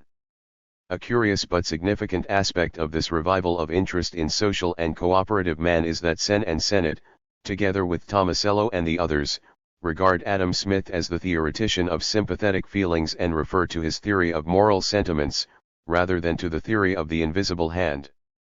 The renewed openness towards social man was also stimulated by the important theory of mirror neurons too and by Antonio Damasio's theory of conscience and the self. However, the story of man as a social animal has some bizarre features. It has been almost 2 centuries since we started announcing the decline of Homo economicus, and yet, it has been almost 2 centuries since this figure kept reappearing in a variety of transformations, overshadowing the image of man as a social animal. Homo economicus is much the same as a political party in power. Nobody admits to having voted for it, or to having the intention to vote for it, but, in spite of that, it gains a massive majority. Aristotle's Zoon Politikon 3, translated by Seneca 4 and Thomas Aquinas 5 as socially animal, has recently been reformulated into political animal 6. Quite a few authors have placed the concept of Zoon Politikon in opposition to modern man, not in the terms of a nostalgic reference to the Greek world, of course, but rather in the sense of a critical comparison pertaining to the current period of time.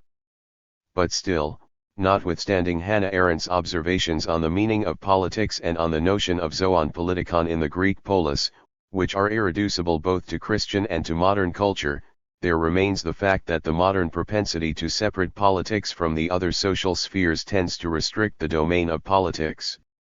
This area is restricted to such an extent that it renders ambiguous the translation of Zoon Politikon as political animal, at least as far as the modern utopian role of this image is concerned.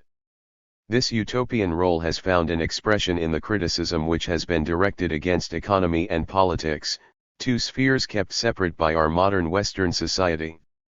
From this point of view, Zoon Politikon can be translated as social animal, but only if the meaning assigned to this term implies, on the one hand, a relationship with economy, seen as something more 260 than a simple commerce with things, and, on the other hand, a relationship with politics, seen as collective action, and not just as an elitist management of power. As far as the critique of modern economy is concerned, both Karl Marx and Karl Polanyi placed the image of man as social animal in opposition to Homo economicus, whereas, in regard to the critique of politics, Moses Finley evoked this image as a way of contrasting the reduction of modern democracy to an oligarchic instrument. 7 During the 1950s, Karl Polanyi, Konrad M. Arensberg and Harry W. Pearson affirmed that by then the image of the so-called primitive economic man was used by just a few scholars. The discoveries made by Comte, Vitellit, Marx, Maine, Weber, Malinowski, Durkheim, and Freud figure predominantly in the accretion of our current knowledge that the social process is a tissue of relationships between man as biological entity and the unique structure of symbols and techniques that results in maintaining his existence. And yet, almost a century after Marx's condemnation of the Robinsonades of classical political economy and more than 30 years after the publication of Moss the Gift, that affirmation seemed nevertheless too optimistic. In all probability, the authors themselves were aware of this, since they found it necessary to specify that the traditional conception of economic man, isolated, individualistic, dedicated to the traffic of goods, characterized by a calculating and utilitarian reasoning, was far from being surmounted. At important junctures we fall back on the earlier rationalizations of man as a utilitarian atom. And nowhere is this lapse more apparent than in our ideas concerning the economy. Approaching the economy in any of its widely varied aspects, the social scientist is still hampered by an intellectual heritage of man as an entity with an innate propensity to truck, barter, and exchange one thing for another. This remains so in spite of all the protestations against economic man and the intermittent attempts to provide a social framework for the economy. In 1972 the anthropologist Marshall Sahlins argued that, endemic to the science of economics for over a century, the formalist-substantivist debate seems nevertheless lacking in history, for nothing much seems to have changed since Karl Marx defined the fundamental issues in contraposition to Adam Smith. Still, the latest incarnation in the form of anthropology has shifted the emphasis of discussion. If the problem in the beginning was the naive anthropology of economics, today it is the naive economics of anthropology. Sahlins shows the limits of the naive economics of anthropology and shifts the focus of theoretical assessment from the study of the need-serving activities of the ambivalence of cooperation 261 individuals to the vital, material, and symbolic processes of society. From this point of view, economy ceases to be a category of behavior and becomes, instead, a category of culture, in a class with politics or religion rather than rationality or prudence. In 1986 the anthropologist Mary Douglas felt the need to criticize the image of the egoistical, utilitarian, and calculating individual. Yet, when it comes to the detailed analysis, the theory of individual rational choice finds nothing but difficulties in the notion of collective behavior. It is axiomatic for the theory that rational behavior is based on self-regarding motives. The individual calculates what is in his best interest and acts accordingly. This is the basis of the theory on which economic analysis and political theory are based, and yet we get the contrary impression. Our intuition is that individuals do contribute to the public good generously, even unhesitatingly, without obvious self-serving. Whittling down the meaning of self-serving behavior until every possible disinterested motive is included merely makes the theory vacuous. But, notwithstanding the criticism leveled against the isolated, atomized, utilitarian and calculating individual, this image has continued to reflect the common prevailing sense of what is usually considered to be man's abstractly typical behavior in society. And indeed, the recurrent need to criticize that image is a clear sign of its persistence.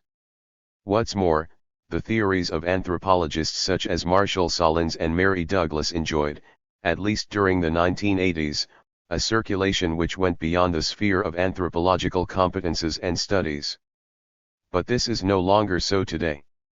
In all probability, the spread and reinforcement of the so-called globalization can be said to have marked the end of an era which began in 1955 with the publication of Levi Strauss's Tres Tropiques.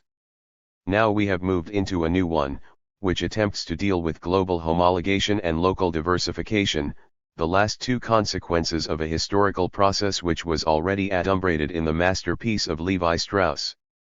The origins of the image of the isolated, atomized, utilitarian and egoistic individual, an image which enjoyed a great success in the past and continues to be quite popular today, even though in a slightly disguised form, can be traced back to the well-known Robinson Crusoe.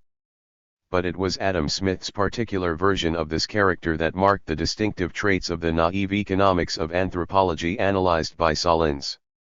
Unlike Daniel Defoe's Robinson, the individual delineated by Adam Smith is not isolated on a desert island. He lives his life among other people and depends on them.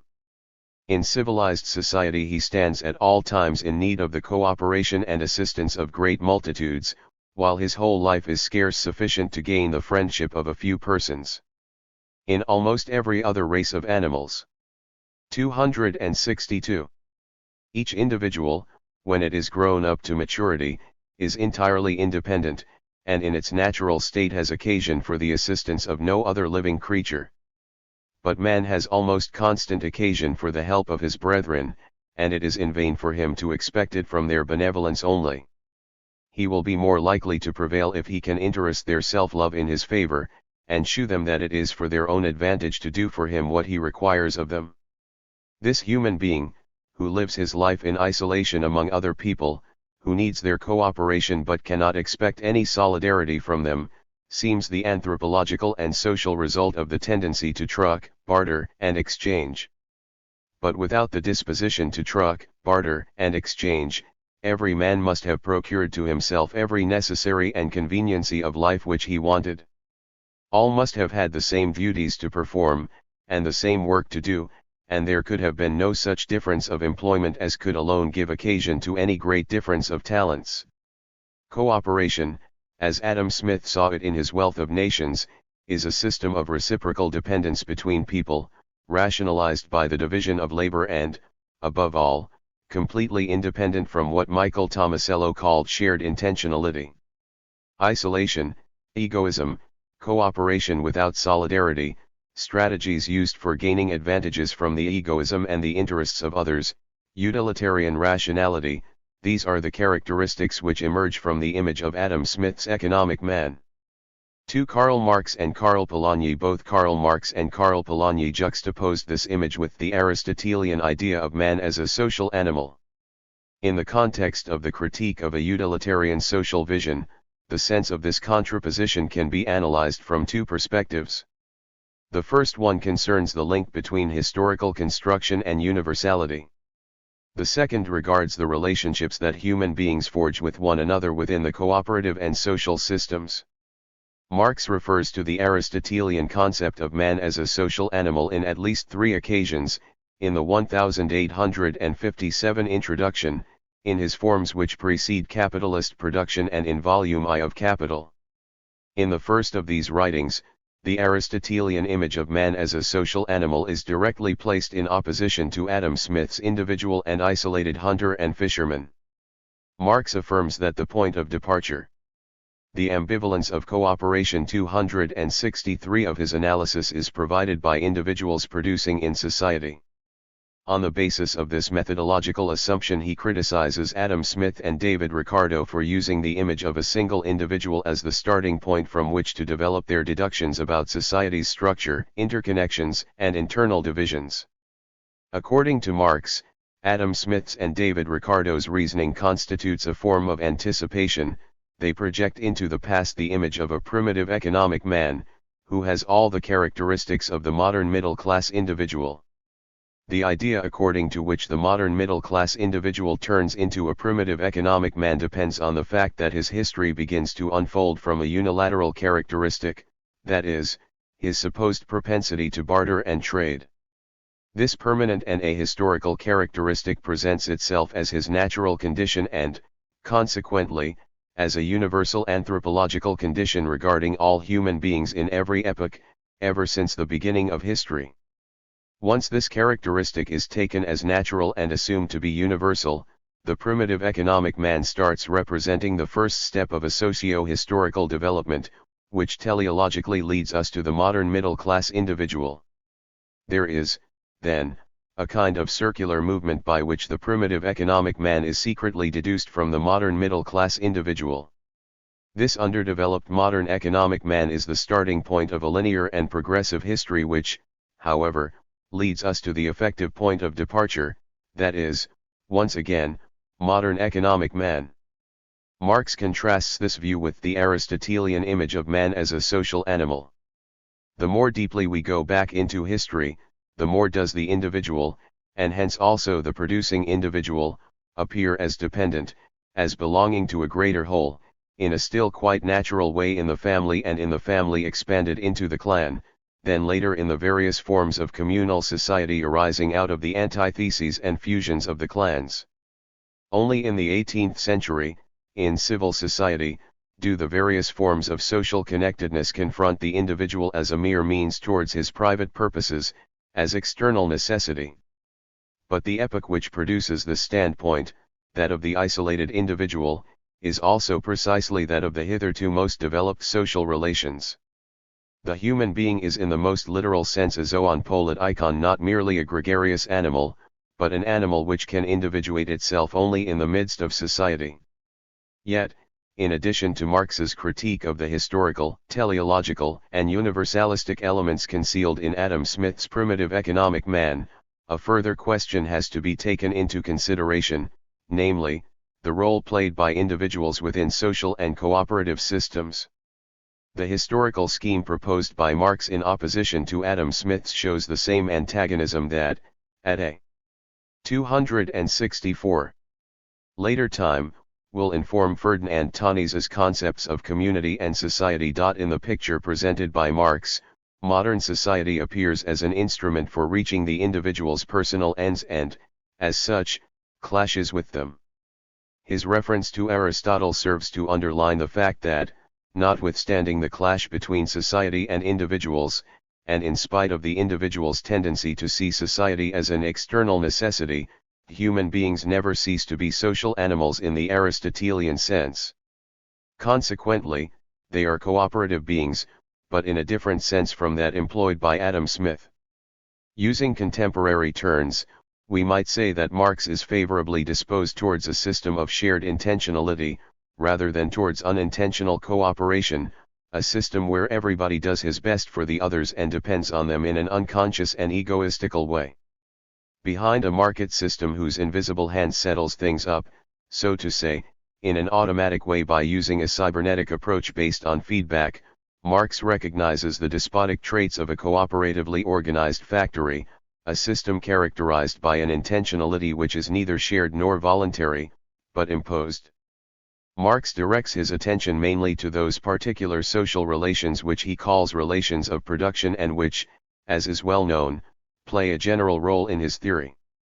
In this context, his description of the opposition between society and individuals contains, as in a dark mirror, the opposition between community and laborers. He emphasizes this point precisely in the passage where he refers to the Aristotelian zoon-politikon and where he affirms that man isolates himself only through the process of history. Exchange itself is a chief means of this individuation. It makes the herd-like existence superfluous and dissolves it. Soon the matter turned in such a way that as an individual he relates himself only to himself, while the means with which he posits himself as individual have become the making of his generality and commonness. In this community, the objective being of the individual as proprietor, say proprietor of land, is presupposed, and presupposed moreover, under certain conditions which chain him to the community, or rather form a link in his chain. In bourgeois society, the worker e.g. stands there purely without objectivity, subjectively, but the thing which stands opposite him has now become the true community, which he tries to make a meal of, and which makes a meal of him.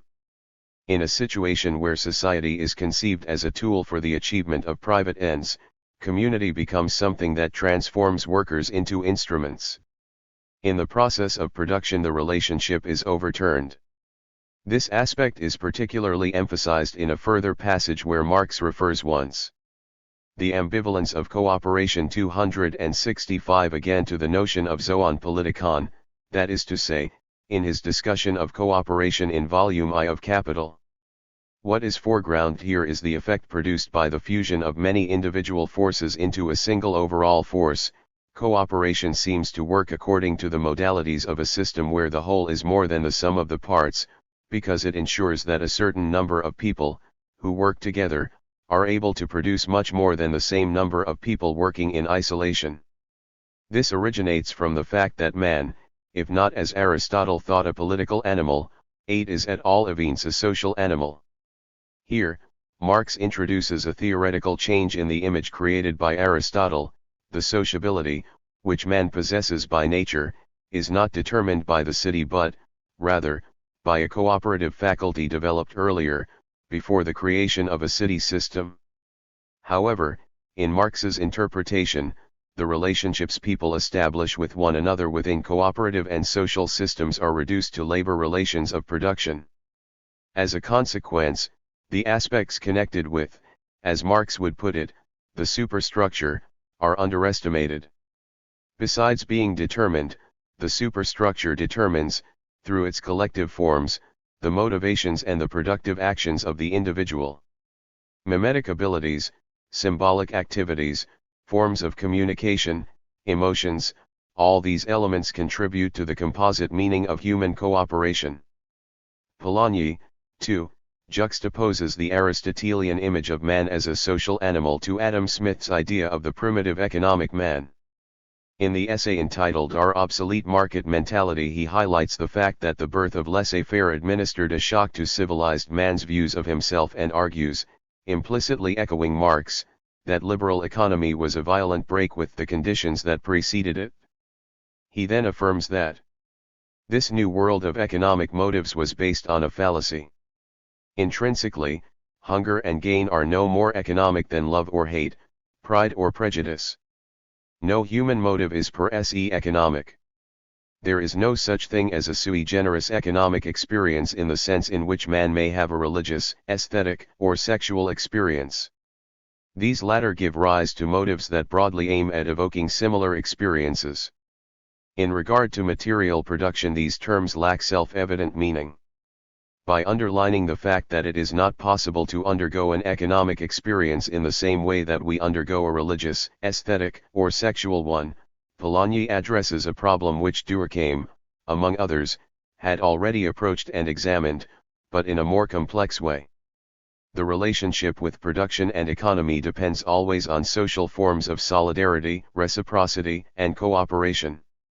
In their turn, these forms are by no means generated by immediate productive or economic needs. Polanyi makes good use of a series of reflections and researches, which tended to see the sociability of the human being as a determining characteristic of its biological nature. 266. The economic factor, which underlies all social life, no more gives rise to definite incentives than the equally universal law of gravitation. Assuredly, if we do not eat, we must perish, as much as if we were crushed under the weight of a falling rock. But the pangs of hunger are not automatically translated into an incentive to produce. Production is not an individual, but a collective affair. If an individual is hungry, there is nothing definite for him to do. Made desperate, he might rob or steal, but such an action can hardly be called productive. With man, the political animal, everything is given not by natural, but by social circumstance.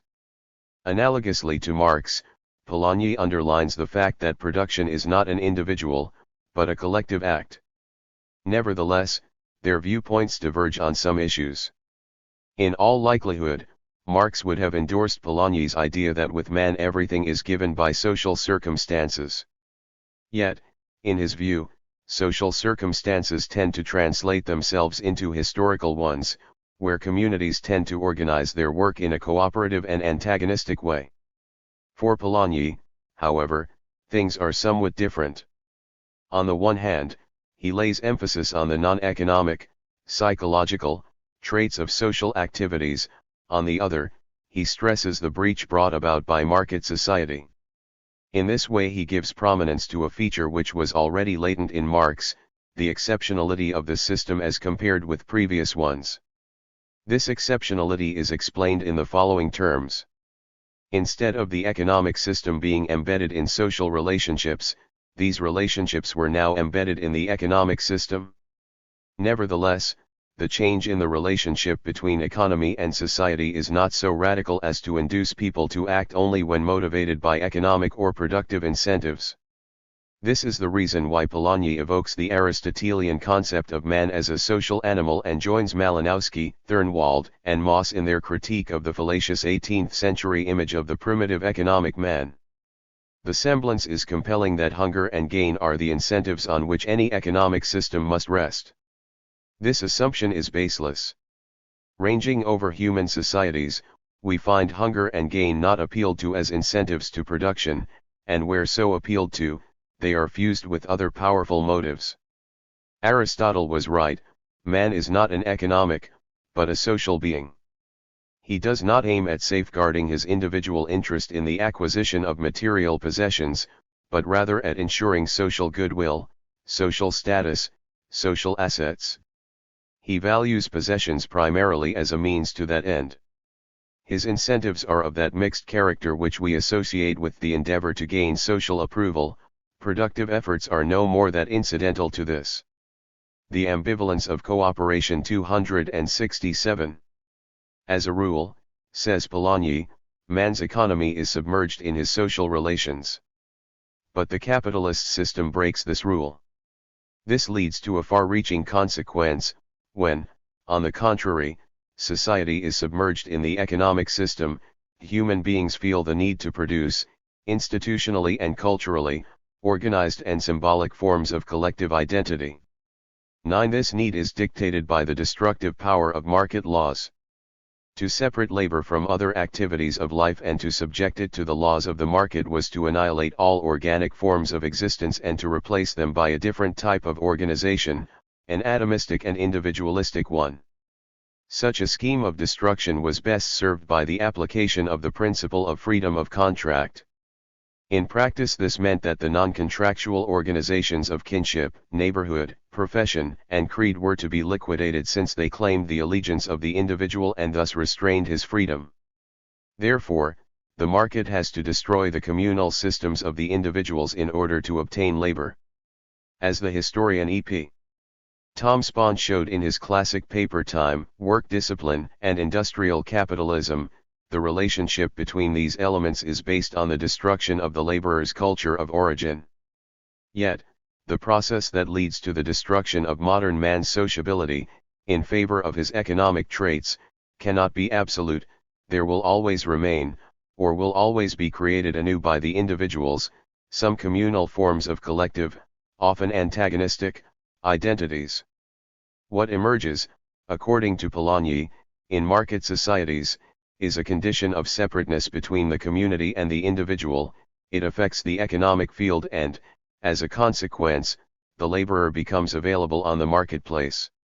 It is the absence of the threat of individual starvation which makes primitive society, in a sense, more humane than market economy, and at the same time less economic.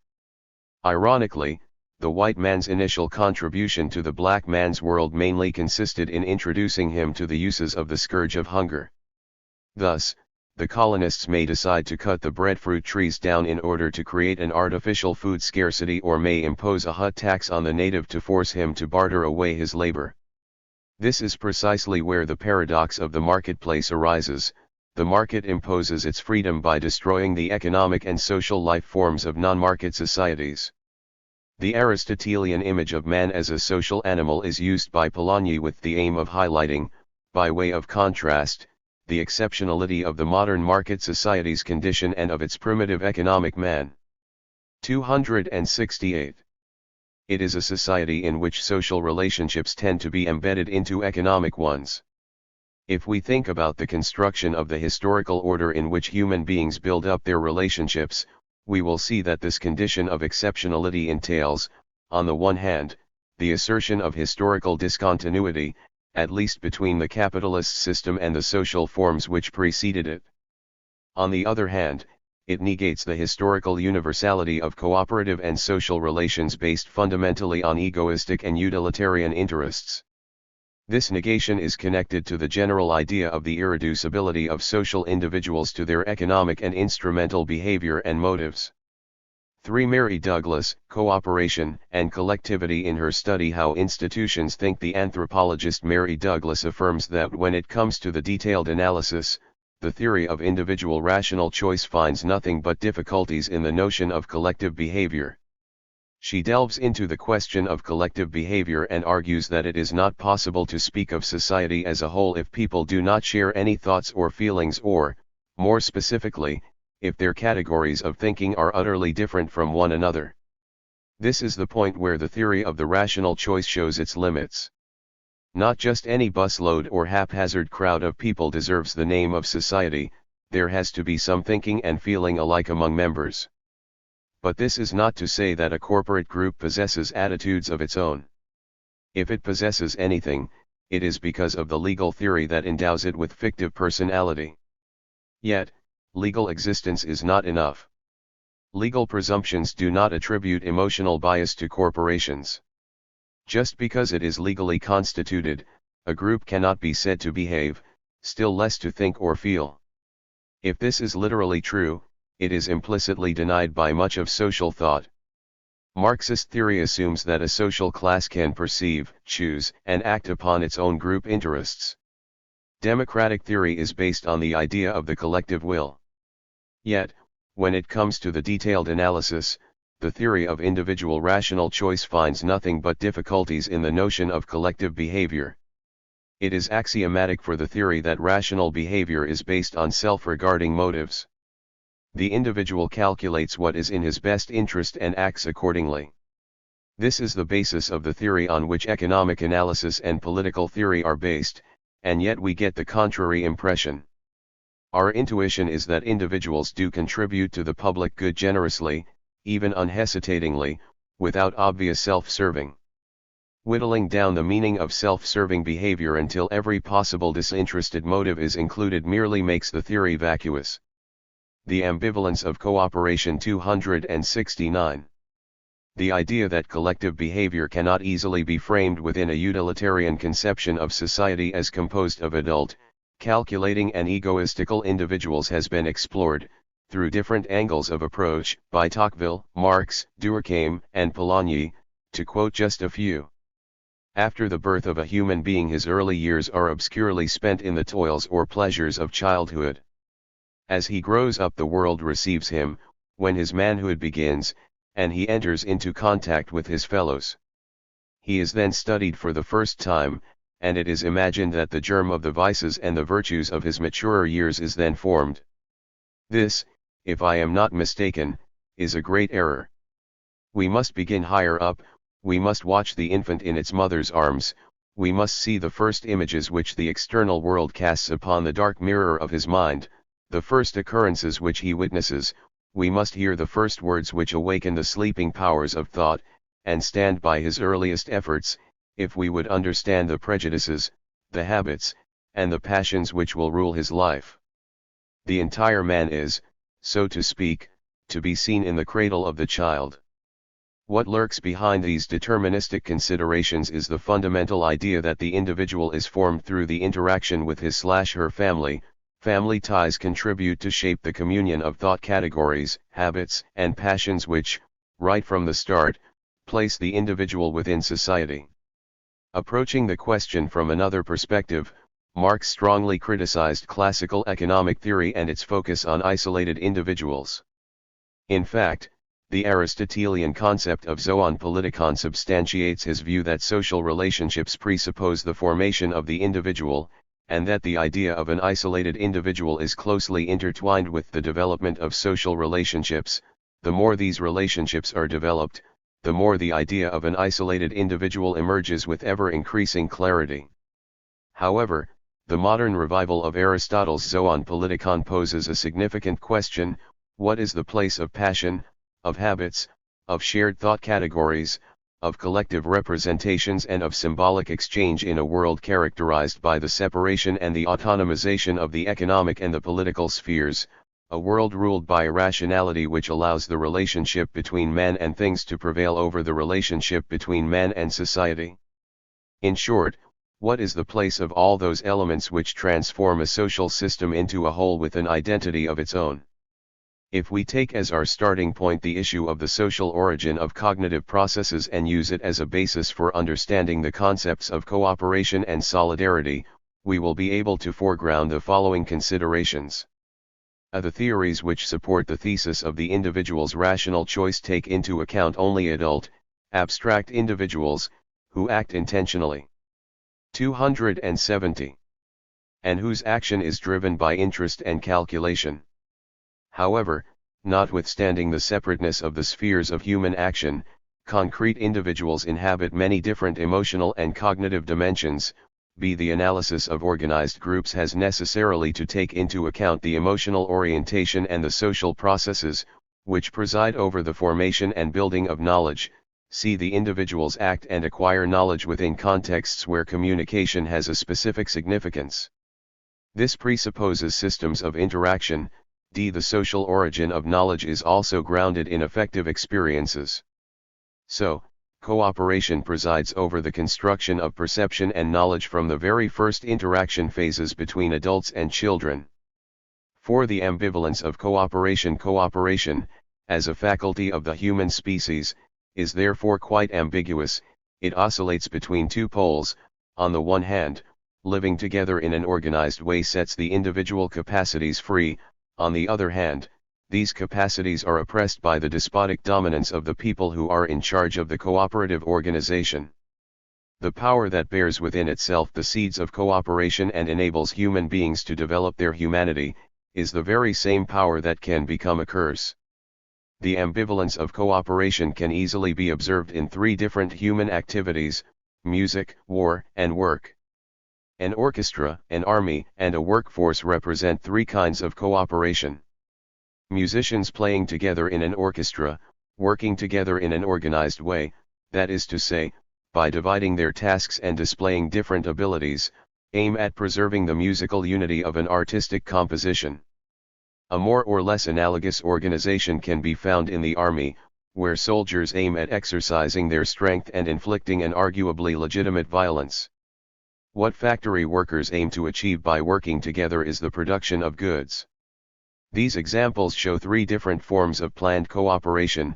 The individual ability of human beings to stay together is interlaced with a planned organization of this staying together. Therefore, the person who manages the organization and the planning is the one who holds overall power. As we have already seen, Karl Polanyi and Mary Douglas foreground the fact that the utilitarian conception of society, focused on adult, calculating and egoistical individuals, whose rationality makes them act according to these qualities, is unable to account for collective behavior. Collective behavior, and collaboration is certainly part of it, eludes this conception. This power arises from cooperation in a planned way with others. He strips off the fetters of his individuality, and develops the capabilities of his species. And yet, when considering the capitalist mode of production, this very same cooperative capability on the contrary becomes a systematic means of exploitation. It tends to remove individual faculties and to the ambivalence of cooperation. 271 transfer them to the instruments of labor. Mechanicalism, the most complex aspect of capitalist cooperation, is a perfect example of this. Quoting Destutt de Tracy, Marx defines cooperation as a concours de forces and, referring to military discipline and organization, sees it as a collective power, which is far greater than the sum of the individual forces taken separately. 10 Here, he refers to Gian Rinaldo Carli, who argues that the strength of the individual man is very small, but the union of a number of very small forces produces a collective force which is greater than the sum of all the partial forces, so that merely by being joined together these forces can reduce the time required, and extend the field of their action. The ambivalence of cooperation is clearly stated in this passage. On the one hand, it is a faculty which enhances individual abilities, while on the other, as Michel Foucault will show, it can serve as a tool of discipline, surveillance, and power. Modern industry never views or treats the existing form of a production process as the definitive one. Its technical basis is therefore revolutionary, whereas all earlier modes of production were essentially conservative. 29 By means of machinery, chemical processes and other methods, it is continually transforming not only the technical basis of production but also the functions of the worker and the social combinations of the labor process. At the same time, it thereby also revolutionizes the division of labor within society, and incessantly throws masses of capital and of workers from one branch of production to another. Thus large-scale industry, by its very nature, necessitates variation of labor, fluidity of functions, and mobility of the worker in all directions. But on the other hand, in its capitalist form it reproduces the old division of labor with its ossified particularities. We have seen how this absolute contradiction * does away with all repose, all fixity and all security as far as the worker's life situation is concerned, how it constantly threatens, by taking away the instruments of labor, to snatch from his hands the means of subsistence. 30 And, by suppressing his specialized function, to make him superfluous.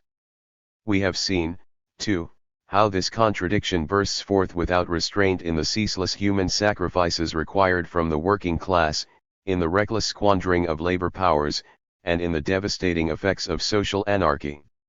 In their evolution towards automation and towards the new information and communication technologies, the machines influence human activities and 272 relations and perform a continuous and revolutionary process of substitution. On the one hand, this process provides human beings with a glimpse of the possibility of having more free time and being able to avoid boring and physically exhausting work. On the other hand, this process dramatically results in the expulsion of laborers and in unemployment. In fact, the disastrous levels of unemployment that we have in the world today rank among the highest ever recorded. The price we pay for our social system is a disarmed and, consequently, dangerous permeability to the demands of the marketplace, a marketplace where things become substitutes for human beings and human beings are slowly turned into things. What Marx sees as a specific ability of the human species, that is to say, cooperation as a capacity which favors the development of the individual social character, constitutes, at the same time, the fundamental form of the capitalist mode of production, which removes individual faculties and exploits labor power. So, our life is made up of the contradiction between our social and cooperative abilities and various forms of control and exploitation of these very same abilities. 5. The flexible human being becomes temporary. What we are witnessing today is a growing clash between a new cosmopolitan elite of symbolic analysts who control the technologies and the forces of production, and the growing numbers of permanently displaced workers who have little hope and even fewer prospects for meaningful employment in the new high-tech global economy. In the 1980s, when globalization discourse first emerged, people started to witness the dissemination of a specific worldview, which was later to become the dominant one.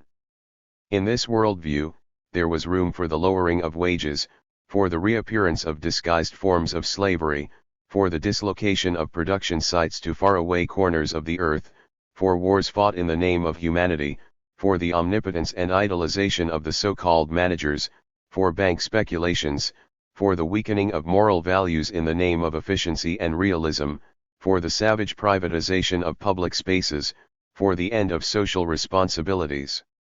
There was also room for the concept of temporary employment. What once was just an unpleasant transitional phase of our existence, silently turned into a permanent condition. The idea of temporariness, seen as a permanent feature of work assignments, was, de facto, pushed forward by aggressive right-wing policies. One-looking and by now ineffectual left-wing parties, ashamed of themselves and looking for servile entrepreneurial acknowledgments, de facto accepted this idea and called it flexibility. But what does flexibility really mean? Theoretically, it is a wonderful thing. You can change your job, you do not feel imprisoned in the repetitiveness of everyday routine and behavior, you are unhampered by a permanent full-time employment, which conditions your whole life, you are completely free to choose. Is this The ambivalence of cooperation. 273. Not a marvelous world? After all, Adam Smith, as the father of political economy, had argued as early as in the 18th century that the repetitiveness of factory work killed the intelligence of the laborers. In practical terms, the tale of flexibility reminds us of the adventures of Pinocchio and Lo Signalo in the land of no school. The famous puppet thought he was going to have fun and turned into a donkey instead. The donkeyish side of flexibility is temporariness. You have to change your work according to the market fluctuations. Your whole life is conditioned by the lack of a permanent job. You have no freedom of choice. Temporariness not only creates and fuels the sense of uncertainty about the future and about work assignments, but it also tends, on the long run, to hurt and bend people's dignity and self-respect. People are so exposed to blackmail that they see their independence vanish and lose their will to fight. The real problem lies in the fact that temporariness is not just a momentary condition anymore. It has become, as I have already said, a permanent condition of life in a world where there is neither room for collective values, nor for hope in the future, or for the anger stirred up by a present which offends our dignity and our pride. Our critical sense stays hidden in the privacy of our thoughts, but eventually it slowly dissolves in a mediatically induced self-deception. We oscillate between a feeling of false euphoria, produced by the advertisements of a non-existent world, and the show of corruption, immorality, and egoism that we witness every day on TV. We watch this show in silence, as through a keyhole, staying sheltered from the hazards of the outside world. The growth of inequalities and the successful rhetoric of temporariness represent the other side of cooperation. On this side, the defining faculty of the human species, the faculty that distinguishes humans from chimpanzees, our close relatives in the evolutionary ladder, becomes the most efficient tool through which human beings can exploit other human beings. This process has spread to every part of the world and continues to have profound consequences. It has stirred up an intense hatred towards power and politics. It has led to the loss of independence and self-esteem, because people are forced, despite themselves, to crawl and beg in the hope of gaining favors. Subjection is a strange anti-political blend of acquiescence, conniving consent, and hatred. This situation is aggravated by temporariness. Let us call things by their correct names, without hypocrisies. Temporariness is a slavery condition which has been shamefully confused with flexibility, a typical privilege of people who have a permanent job. It can be alleviated only if we are able to see in it future work possibilities, only if we are able to envisage a solid future of stability. But the fact is that nobody seems to care about this nowadays. There is so much arrogance in the idea that a permanent job is monotonous. And yet, only people who have a permanent job can display this arrogance. For some years I worked as a temporary employee, but ever since I took a permanent teaching position I have enjoyed the boring monotony of my job. Sometimes I look for changes and introduce variations, but 274. This search is a luxury I can afford. Change is attractive only if it is freely chosen. Being forced to undergo change, out of necessity, is, to say the least, discouraging. Flexibility implies a choice, temporariness entails compulsion. Moreover, temporariness hinders and slows down the process of emancipation from the family. Although the family remains the only rescue, the only emotional and economic shelter available, it can easily turn into a prison where time seems to have stopped. But time passes inexorably. To stay young in old age was seen, in the past, as an illusory privilege of rich and well-to-do people. Now, this privilege is democratically spreading to the masses. To be a temporary worker and have gray hair is like serving a sentence. Translated from the Italian by Victoria Chernikova and Sylvia Greenup. 17 Toward a Marxist revision of Marx's revision of Marxism in Capital. Bertel Ohlmann. 1. Introduction. Every serious student of Marxism is aware of the distinction Marx makes in the preface to Capital, Volume 1 between inquiry and presentation, but on at least two other occasions he also mentions the important role that self-clarification plays in his work. If we add this equally essential step to the first two, Its place is after inquiry, which supplies him with most of the material that requires clarification, and before presentation, which combines most of what he has just analyzed with a number of adjustments based on what he thought his main audience could understand and appreciate. Is it possible that the economic and philosophic manuscripts of 1844 and the Grundrisse, which were his main works directed to self-clarification and were never intended for publication, offer a more accurate view of Marx's actual thinking about capitalism and much else than Capital, which has received most of the attention? Is there, in short, an important distinction to be made between what Marx came to believe about our subject and how much of it he chose, for largely tactical reasons, to present to the public? Maybe Marx never dropped or even reduced his commitment to dialectics and alienation, for example, which play major roles in these unpublished writings, but a relatively small one, and then usually disguised, in Capital. If so, this may have satisfied most of his readers, but it also made it much easier for all of them, and us to misinterpret a good deal of what he had to say. An alternative to the approach I have suggested here is that Marx simply changed his mind about the importance of dialectics and alienation in the workings of capitalism. That is, of course, possible, for Marx changed his mind about a number of things in the course of his long career, as when he replaced labor with labor power. But when that happens, he and/or Engels soon correct it and explain why they made the change, as in Engels' correction in the second edition of the Manifesto of the Communist Party of their opening remark in the first edition that all human history, and not just 278. The history of class societies, contain class struggles. There is never anything like this from either Marx or Engels about the diminished role that dialectics and alienation play in Capital as compared to their importance in the 1844 manuscripts and the Grundrisse.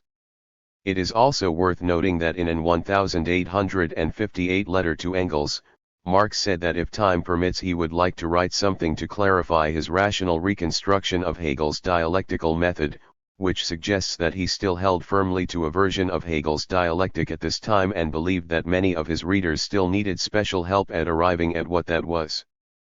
Perhaps the most popular interpretation of Marxism, when I came of age to be concerned with such matters, could be found in Louis Althusser's book, Poor Marx, in which he argued that a major change in Marx's thinking about dialectics and alienation took place well before he wrote the Manifesto of the Communist Party, and that this is why these two theories play little if any role in Capital.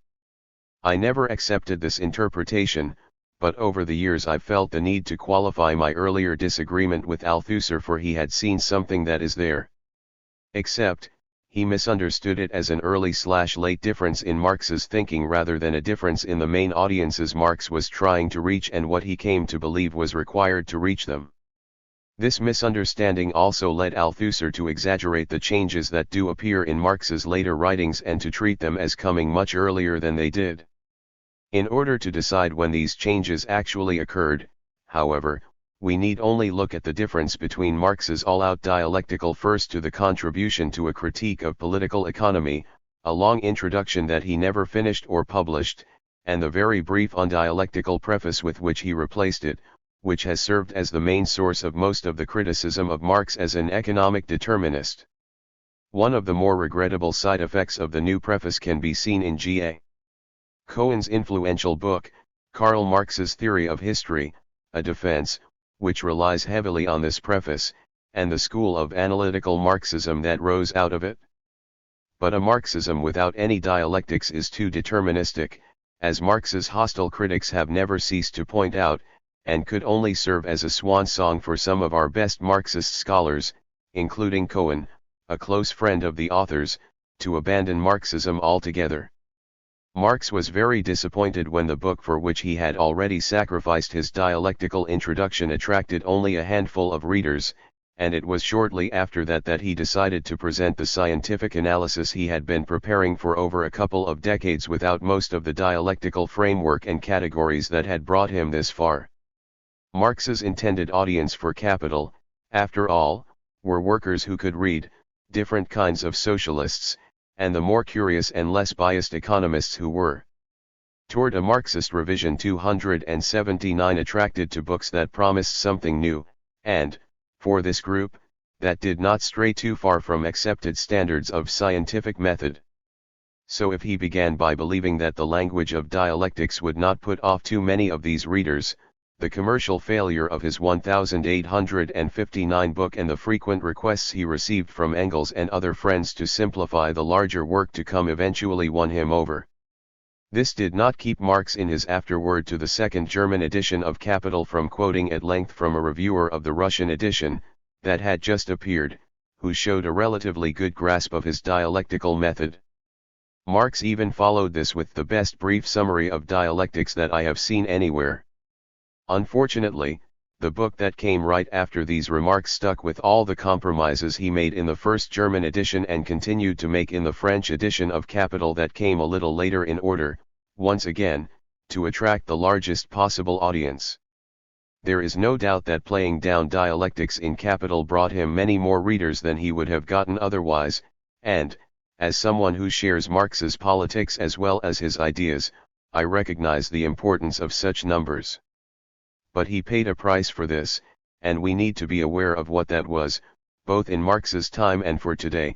The two are not the same, and whether there is still something we can do about it. 3. Marx's dialectical method. A brief summary of Marx's dialectical method is in order here if we are to learn what exactly he played down in Capital and what that cost him, and us. The place to begin is with the philosophy of internal relations that was largely inherited from Hegel, which holds that everything in reality is internally related, directly or indirectly, to everything else, and all of this is also evolving, though not always together, in one way or another, at one speed or another, and in one direction or another.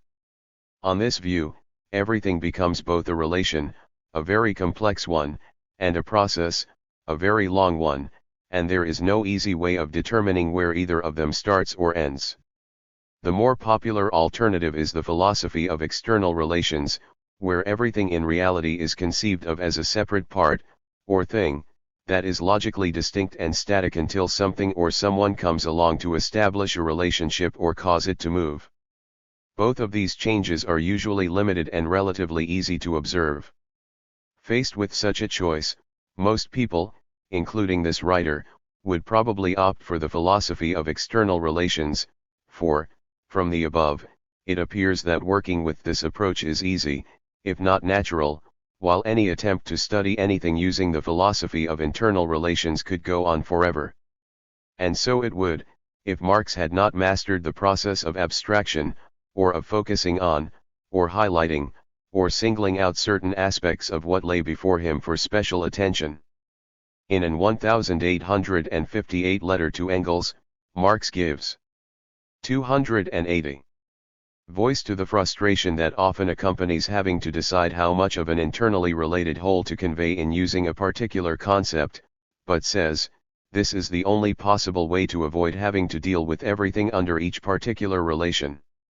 In a world where every relation extends directly or indirectly into everything else, much of Marx's time is spent focusing on what is of special interest to him on that occasion without missing what else deserves to be included or getting overwhelmed by all the possibilities.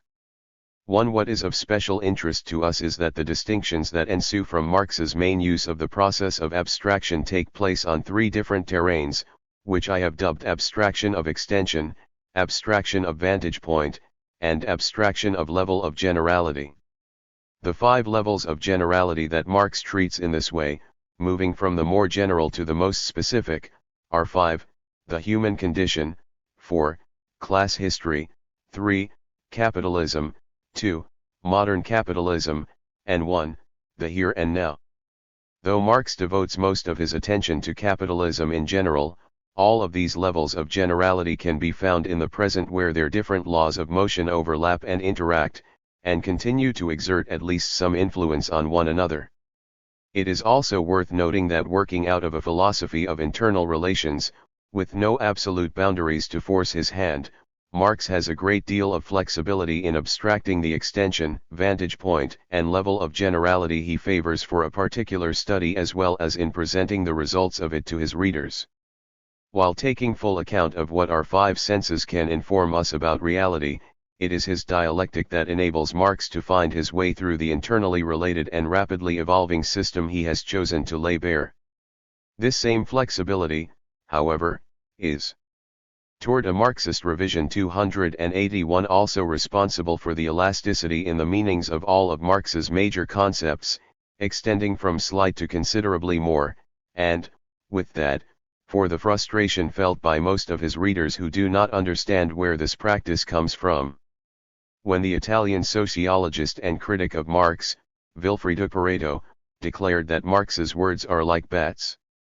You can see in them both birds and mice, he was only expressing something that many of Marx's own followers have experienced but were less inclined to express in such a colorful way. Engels addresses this problem briefly in his introduction to Volume 3 of Marx's Capital, but it has never been satisfactorily resolved. Engels points out, for example, that Marx's critics are wrong to expect fixed, cut to measure, once and for all applicable definitions in Marx's works. It is self-evident that where things and their interrelations are conceived, not as fixed, but as changing, their mental images, the ideas, are likewise subject to change and transformation, and they are not encapsulated in rigid definitions, but are developed in their historical or logical process of formation. Omitted here, however, is the role that the process of abstraction plays, alongside the historical and logical context that Engels refers to, in establishing the often shifting boundary of what Marx wants to convey with one of his categories on any given occasion. It is only by knowing where this practice comes from and becoming comfortable with Marx's use of it that we can acquire enough of the same flexibility that Marx shows to put the Pareto problem to rest. With the process of abstraction in place, one of its first major services is to help Marx focus on a set of dialectical patterns found on all the levels of generality mentioned above as well as in the natural world. The most important of the categories he uses to refer to these patterns are quantity/quality change, identity/difference, appearance/essence, the interpenetration of polar opposite, negation of the negation and, of course, contradiction. Marx calls the Hegelian contradiction the source of all dialectics, and he uses this category much more often than any of the others. They all share, however, the common function of allowing us to focus on a complex relation or change, which makes them dialectical, that is not easy either to see or to comprehend without them. It is also possible, and often very helpful, to combine some of them, so that quantity/quality change, for example, enables us to follow the evolution that takes place in a contradiction as it evolves toward its resolution. The three major steps in Marx's dialectical method, then, are the philosophy of internal relations, the process of abstraction and the dialectical categories, and they need to be studied and used in just this order, because, after internal relations, the other two build on the one that came before. 282. For Marx's theory of alienation until now, I have emphasized the continuing importance of Marx's dialectical method in how he understood capitalism, an importance that goes well beyond what one might take out of his explicit use of dialectics in Capital. I also said earlier that the same thing applies to his theory of alienation, which played an equally important role in the writings Marx directed to his own self-clarification but received even less attention than dialectics in his published works. As regards alienation, the difference that I would like to lay bare here is apparent from the first pages of Capital. After presenting the commodity, goods produced for sale rather than for use, as the distinctive form of wealth found wherever there is a capitalist mode of production, Marx goes on to describe the main properties of all commodities as being both useful and exchangeable, or having both use value and exchange value. A third form of value, surplus value, which also brings the nature of exploitation under capitalism into focus, is introduced later on, but the problem I am raising does not require that we go there yet. My chief concern here is with Marx's incomplete inquiry into the nature of value, or value in general as he sometimes refers to it, of which use value, exchange value, and surplus value are but its main aspects, despite all the pages he devotes to it. while the relation between the amount of value produced and the amount of labor time that went into its production is a frequent theme in Marx's published writings, and the identity of value and labor is mentioned a few times, capital stops short of giving us a full account of the kind of labor involved in the production of value. Thus, in distinguishing between the quantity and quality of the labor involved in the production of value, Marx's best-known description of the latter is that a commodity assumes the form of exchange value when placed in a value or exchange relationship with another commodity of a different kind, that is, when there is nothing to hinder it from becoming available for exchange with other commodities. Elsewhere, we learn something about the workers involved in this process when Marx says that before entering the labor process, the worker's own labor has already been alienated from himself by the sale of his labor power, and realized in a product that does not belong to him. While the term alienation is used here, as it is a number of times in Capital, its sense is usually limited to separation in general and doesn't include most of what is involved in such a separation or all that follows from it.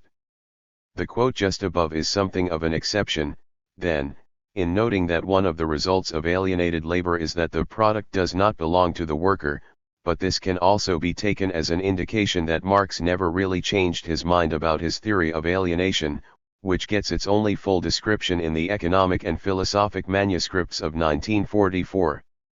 It is only there that we learn that alienated labor consists of four interconnected relations. 1. Workers are separated from their productive activity. Toward a Marxist revision 283, 2. They are separated from the products of their work. 3. They are separated from the class of people, the capitalists, who control both their productive activity and the products that result from it, and 4. Arising out of all this, workers are separated from a great deal of their potential as human being, or what they could and would become under other conditions. I do not consider this description more than a good start for what is needed to bring out the role of Marx's theory of alienation in his analysis of capitalism, but its emphasis on the different kinds of separation involved in alienation should be enough to prepare readers for what is to follow. I would only ask you to keep in mind that Marx never rejected his theory of alienation and that he always viewed his entire subject matter as internally related. This sentence is worth reading again.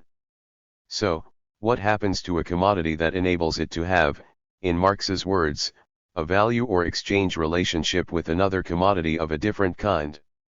The answer is, alienation happens. The human beings who made, grew, hunted, fished, or just found something in the early history of our species are usually viewed as having had a personal and/or group connection with it that enabled them to use it as they wished. There was no separation, of the kind described above, between the people of that time and their productive activity, or its products, or the use of them by anyone in their community. This changed with the beginning of class society, where a ruling class was able to separate a growing amount of the wealth produced in their society from the people who produced it. Rulers never lacked in colorful ways to rationalize their actions, but I can't believe there were many serfs or slaves who did not know who produced the wealth in their society and who reaped the benefits, except for what was needed to feed and house those who did the work. To the extent that the manner in which they were exploited may have contributed to some confusion about their conditions, however, we can see the beginning of the kind of alienation that Marx was later to describe, an alienation that combines unchecked exploitation with a complete misunderstanding of how it works. Capitalism, which took a few centuries to evolve out of its feudal past, came up with a clever way of disguising the separation of wealth from the workers who produce it by paying them a wage to do the same amount of work that their forebears had been forced to do. This gave, and still gives, workers in our society the impression that they are free to work or not, even though the wage on offer is generally little more than what workers in the earlier period needed to live and to continue working. Being paid for. 284. Their work also enables workers under capitalism to buy some of what they need in the market, which is often taken as another sign of their freedom, until one realizes that the standard of living that this makes possible, especially in Marx's day, showed only a slight difference, if that, from the way of life of those who received handouts from their owners or lords to keep them fit enough to work. Yet, in treating their wage as the only legitimate way to acquire what they need to live, workers in capitalism have conceded that producing all the wealth of society gives them no special right to use any of it. And with this, the capitalist system has finally achieved what the rulers of earlier times could only hope for: workers who are exploited to the maximum, most of whom continue to believe that they are being treated fairly as long as they are paid what they were promised and on time. It is the separation between such workers and their productive activity, products, and employers that Marx brings into sharp focus in his theory of alienation. Once alienation gets underway, it begins to spread beyond the people who are directly affected by the rest of capitalist society through a process Marx calls the metamorphosis of value, or the movement of value's most distinctive qualities throughout the economy. This organic movement takes advantage of the process of exchange by which everything that is produced in capitalist conditions is expedited to the four corners of the system, bringing their alienated relations with them. Both the form and its function are affected. This is easiest to see in the kind of distortions associated with the fetishism of commodities, where complex social relations are mistaken for things. Except it is not easy to recognize this as a mistake, because the greater part of what most of the people living in capitalism see and hear is already broken up for them by the philosophy of external relations with which they think about anything. If the metamorphosis of value first appears like a unidirectional organic movement within a relatively stable whole, it soon reveals itself as being, at the same time, a circular movement that ends up by reproducing the same conditions that brought about the need as well as the possibility for metamorphosis in the first place. Do not the workers still have to sell their labor power and hand over all they produce to the capitalists? Except now, this essentially organic movement has also begun to acquire more and more influence in the larger historical movement of which it has always been an integral part. It isn't long before the growing interaction between the organic movement of metamorphosis of value and the historical movement of the whole converge into a single movement that Marx calls the law of motion of the entire system.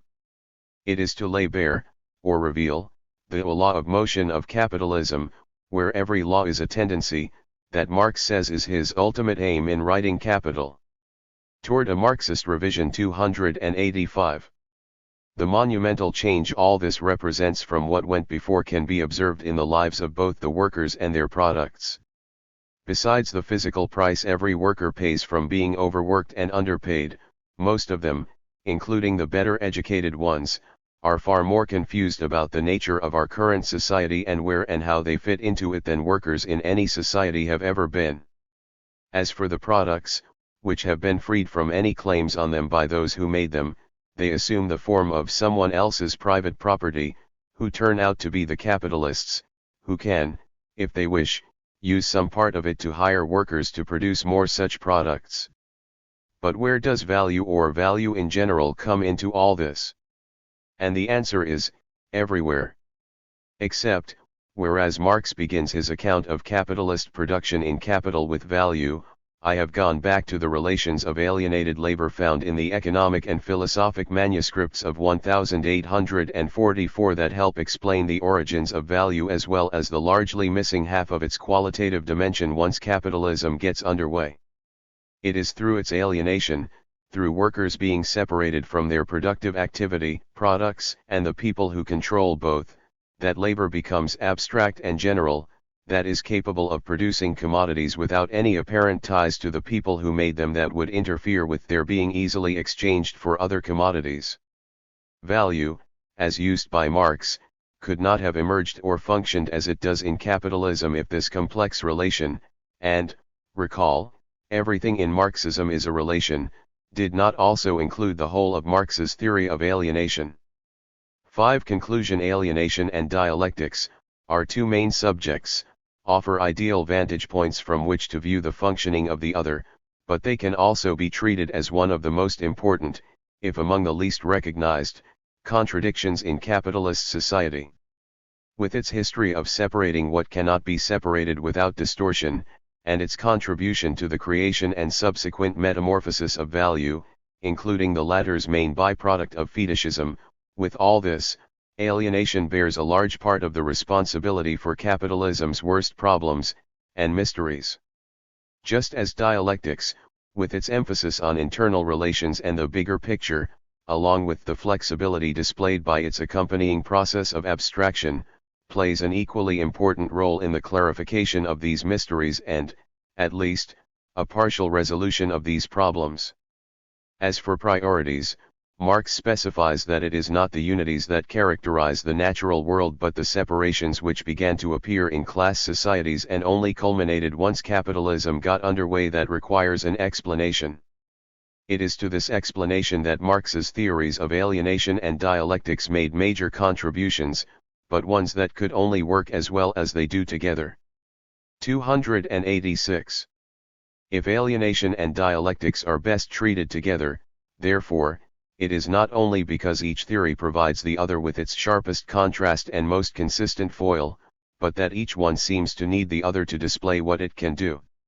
As if this were not enough, highlighting the interaction between these two theories should also advance our understanding of the workings of the entire capitalist system in which they continue to play such important, albeit adversarial, roles.